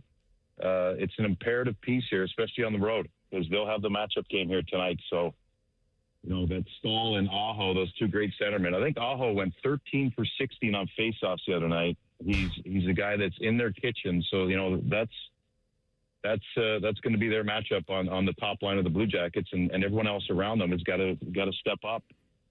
Yeah, Joe, there's a figure of speech in horse racing called "Does the horse take the bit?" And what it means is, does he take it and go? I think that's kind of what Rick's looking for in that second line, but we're running out of time on this thing. But they felt like they had it for a little while, and now maybe back to the drawing board a little bit, but it's got to get better on that second line. Yeah, Garland, when he first came, he brought the speed. It was exciting. Now, he's to me, he spends too much time trying to draw penalties, you know? Mm-hmm. He's got the speed, hold on to the puck, carry it, forget about trying to draw power plays. Just play the game. Mm-hmm. And I think he can be more effective on that line with Monahan. I really think he can. I think that's a prime piece of real estate. And, it's not just whoever fits it on that other wing. He's not the biggest guy, but he's effective when he just uses the speed, carries on the puck, holds on the puck at times in the offensive zone, and makes those plays. So let's see if that line can get going here tonight. But I love the battles that were going on within the last game. Mm-hmm. It really excites me for tonight's game. Yeah. Because Werenski, slew-footed Werenski. And that was early in the game. I want to see where that goes. Charlie Coyle wanted to throw Aho into the stands because he couldn't, there were so many times that he couldn't beat him on a face-off. And I'm excited for this tonight to see this battle and see what happens, because I said this last night again on the Inside Edge. If you see these guys in the first round, you take a chunk out of them tonight. You set the tone. You want to get the 2 points, but set the tone with whatever's coming next. I really believe that this could be a nasty series going out the last couple of games. Well, and then those are the most fun. We all love those. Yeah. Those are the most fun. Joe, this is, just so the audience is aware, for the next 5 on the road starting tonight, then Saturday at home against Winnipeg, then at Detroit, at Buffalo, at Montreal, and then finishing the following week against Boston, and then last game against Washington here. But 4 of the next 5 on the road, home game here Saturday. Every team that you're playing, including the team tonight, which is atop the East, every team that's in this is either in the hunt, just out, or in. It's the Stanley Cup. We're here. It's right now. This is it, man. I mean, This is what they fought for all season long. So, we all hope they take advantage of it and be the team that rises and stays above that line and rises in the Metro. I think they can do it. We hope when the season ends, they have to be in the playoffs. So yes, they've got to get it done. You got to get through this, and the achievement will feel great. But then you got to turn the page and get ready for the first round. And that to me is, and then you get ready for the 3 games later where you're like, oh, it's going to be a roller coaster. We say it every year recently at this time of year. It's going to be peaks and valleys, and right now they're in a valley. So tonight is going to be a big one. Tonight, to me, they have to win this second in a home and home for a number of reasons, but I think it sets a tone where you're at as far as playoff mode. Well, let's get it done, buddy. Great stuff as always. We'll do it again soon. Thanks for your time. All right. Have a great day. Thanks, Bo. There he goes. A little bit of Shelley time on the Bryant Heating and Cooling Systems fan guest hotline. Jackets and Canes tonight, 7 o'clock. Fan pregame starts at 6:30, and then back here Saturday at Nationwide against Winnipeg. That is a 7 o'clock puck drop on that one as well. 3 things on a Thursday. Up next, Bishop and Friends right here on the Fan. File with TurboTax on Intuit Credit Karma. They help you get your biggest refund, and then they help you do more with it. Start filing today in the Credit Karma app. This Ohio State football spring practice report is brought to you locally on The Fan by Roosters and by your Ohio Kubota dealers. Ohio State football spring practice report. Well, it's a little after the fact, but we know that last week Ohio State held the Pro Day for 17 former Buckeyes seeking future employment. Ryan Day, after the fact, talking about how it went. It's a great way to showcase the program, but the feedback that we're getting from so much of the NFL personnel is, one, the type of guys that we have, which you guys get a chance to see, on a weekly basis. But then just overall, how we run and how our guys are doing once they get to the NFL, and that's a big part of it. And I think, with the landscape of college changing, the type of guys that we're putting out is impressive to the NFL, and just got so much of that feedback. So it was good to hear. But the most important thing coming out of it was I feel like our guys did a great job. They looked great. Everything was really clean, very professionally done. Mick did a great job again with everything. We got everybody in and out of here pretty quick. And this report brought to you by the Ohio State Wexner Medical Center and by Weber Grills on the Ohio State Sports Network from Learfield. There's one medical team in Central Ohio skilled enough to care for your favorite Ohio State team, and Buckeyes everywhere. The Ohio State University Wexner Medical Center is your choice for the most highly specialized orthopedic and sports medicine care. Our surgeons, physicians, and physical therapists have access to the most advanced treatments and innovative recovery approaches to get you back in your game. Because on or off the field, our team is your team. The choice for your orthopedic care is clear. Buckeye fans, game day just got hotter. Whether you're parked in the shoe lot or grilling at home, it's not a tailgate without Weber Grill's Traveler Grill. Fires fast, folds flat, fits compact, and delivers championship flavor every time. Burgers, brats, steaks, even rival fans agree. Bring the taste of victory wherever you grill. The Weber Traveler Grill. Tailgate tough, Buckeye proud. Weber Grills. Taste the tradition. Proud sponsor of Ohio State Athletics. Everybody knows that Roosters is a fun, casual joint with their award-winning waitstaff, great food, fun, and laughter. It's a quick stop on the way home to sit back and unwind. It's a front row seat to the big game. Roosters is where you, your family, and friends can order pizzas, sandwiches, salads, and more. And the home of award-winning wings that are fresh, never frozen, and so big you won't believe it. It's your family's other dinner table. Roosters, a fun, casual joint, and the official wing sponsor of Ohio State Athletics. Hello, I'm Ross Bjork, Senior Vice President and Eugene Smith, Wolf Foundation Endowed Athletics Director at The Ohio State University. In partnership with AEP, Donato's, Kroger, The Ohio State University Wexner Medical Center, Huntington, and 10 TV, Ohio State Athletics strives to inspire the community to make a positive impact on children and families in our great state through the Buckeyes Care Initiative. Show and share your support in the community by using the hashtag BuckeyesCare. I'm Matt Morgan of Morgan & Morgan, America's largest injury law firm. I've had the privilege of seeing miracles, broken families rebuilt, every crash, every workplace injury, every medical mistake. Fighting back can work. We've gone toe-to-toe with insurance giants, and we've won a lot. Over $30 billion recovered. Size matters. Reputation matters. Results matter. There's only one Morgan & Morgan. Morgan & Morgan, Ohio office located at 600 Vine Street, Cincinnati. Prior results do not guarantee a similar outcome. Columbus has a new football team, the Aviators. UFL football lands April 3rd. Be there for our home opener at historic Crew Stadium. Don't miss it. Get your tickets now at UFLaviators.com. That's UFLaviators.com. United, we fly. Day one, the hardest day. The day you hear, "This is a type of blood cancer." At the Leukemia and Lymphoma Society, we are here to help you move past day one. To learn more and get help on any day, visit LLS.org or call 1-800-955-4572. Bishop and Friends is sponsored by Diamond Seller, your true jeweler for almost 80 years. The Fan, Ohio's sports destination. The best facial hair on the air. This is Bishop and Friends. Well, Bake, you heard it. Where are you at with this? Got a big one tonight. It is a big one. And this is a big night in general in the Eastern Conference after no games last night. I feel like we're the Buckeye basketball team all over again here we're saying it's a must-win for a month. And is this one tonight a must-win? No, technically it's not because you got 6 more after this. And if you win all those, I think you're in a good spot. Now, are you going to win all those? Probably not. Who knows? But just where you are, if the losing streak, 4 straight, 5 out of 6, you would definitely feel better if you get this one tonight. I think the biggest concern here this evening is the injuries. Jody said he didn't think Marchment was going to play. Lundstrom's a game-time decision. Yesterday, Bonus confirmed that Olivier and Severson are probably out for at least the rest of the regular season. Maybe more. Voronkov's 10 days away. That's the biggest concern right now is these injuries piling up.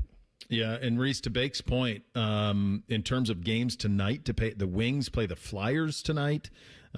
Bruins are probably out of the mix. Penguins are out of the mix as well.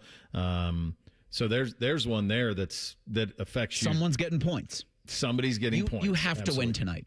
Yeah, and Ottawa. Who does Ottawa have tonight? They play the Sabres. They play the Sabres. So those are the games you're watching. I think that's kind of the big takeaway is that this stretch hasn't cost you anything yet, but there is opportunity lost. and Pittsburgh and Boston took advantage of opportunity. God, if you split this, if you're sitting there at 90, even one more win, and you're in the catbird seat with this thing. So these are dicey times. What do we have in the poll today, bud? Daily fan poll, I think, was because of conversation in the morning Juice had, Tito and Bob, about Thanksgiving Eve and the NFL putting a game there, taking away doubleheaders on Monday night. The Daily Fan Poll, sponsored by JT's Pizza and Pub. It asks, do you like the tradition of the Lions and Cowboys always playing on Thanksgiving every single year? Your options are yes, keep it the same. No, NFL should mix it up. 65% say yes, keep it the same. I always thought it was stupid. Yes. As a kid. Like that I had to watch those two teams over and over again. So, yeah, I mean, I would be in the mix it up a little bit. Mix it up every year, I think. Yeah. I'm with you. All right, time for 3 things on a Thursday. Hit it, guys. 1, 2, 3 things. Sponsored by Newman Roofing. For all your roofing, gutter, or siding needs, call Newman Roofing today at 614-NEW-ROOF or visit online at newmanroofing.com. All right, number one for me to give Shannon an update. I'm now down to about 8 hours left to finish the block blasting. I think a low point happened last night. I try to do this without anybody watching because I'm completely ashamed of myself that I'm doing this and I'm wasting my time this way, and I know that it's going to end soon, and the thing's taunting me. Every time I don't clear the board, it says crashed again.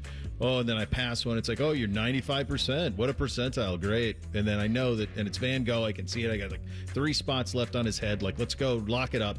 I'm sitting down there last night watching, was watching the Guardians and the Dodgers play. Chavez Ravine, a gorgeous place to watch baseball, even if you're not there. And so I'm watching the game last night, and while I'm watching, I'm block blasting, and Bootsy comes down, he goes, "What are you doing? Dad, are you playing block blast?" And then I had a board fill up on me because I misappropriated one of the pieces. He goes, "You totally just sold. You're not even good at it." Thanks, pal. Wow. Thanks. I've only wasted 2.5 days of my life on this absurdity. I mean, that's the gauntlet. You got to be like, all right, you get on. You start blasting some blocks. Fine, you do it. You do it, You think Dad. it's so easy? Yeah. Your mother and I are getting a divorce. Well, throw that at him. You're going to scar him. Well, that'll be brought up with a therapist in 20 years. My dad thought it'd be funny on April Fool's Day. I said, I was just cheating on a test, and he said, we're getting a divorce. And he did it again the next week because I yelled at him about block break. That's the hell of a session. Yeah, it will be, yeah. So we have some clarity on the Kirk Cousins contract.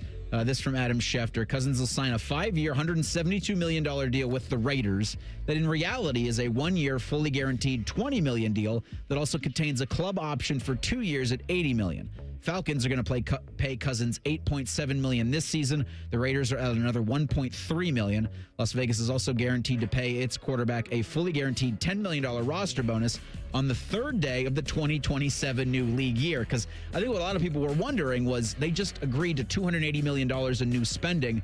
Thought Max Crosby was going to be off their books. Max Crosby's on their books. Mm-hmm. They say they're going to honor that new spending. How could they afford Kirk Cousins? This is how.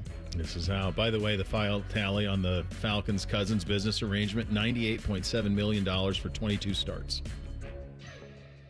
Goodness. It's a good business, but they just love lighting money on fire. Kirk Cousins has made a lot of money in his life. Yes, he has, Bake. You guys did a good job talking about the games tonight that affect the Columbus Blue Jackets. Here's what you want to happen. Detroit and Philly, no matter what, that cannot go to overtime. Both of those teams are 2 points behind you. Let's root for Philly in this one because Philly only has 23 regulation wins. They're the only team with less in this thing than the Jackets, and that's the first tiebreaker. Buffalo and Ottawa, you're rooting for the Sabres big time in that. Pittsburgh and Tampa Bay. Root for Tampa Bay. Pittsburgh's still just 4 points ahead of you. Boston and Florida. I don't think you're catching Boston in the wild card, but still let's root for Florida in that one. And then somehow Ovi and the Capitals have gotten back in this thing. They're just 3 points behind you. So root for the New Jersey Devils tonight as they take on Washington. Then you've got the Islanders and the Flyers tomorrow.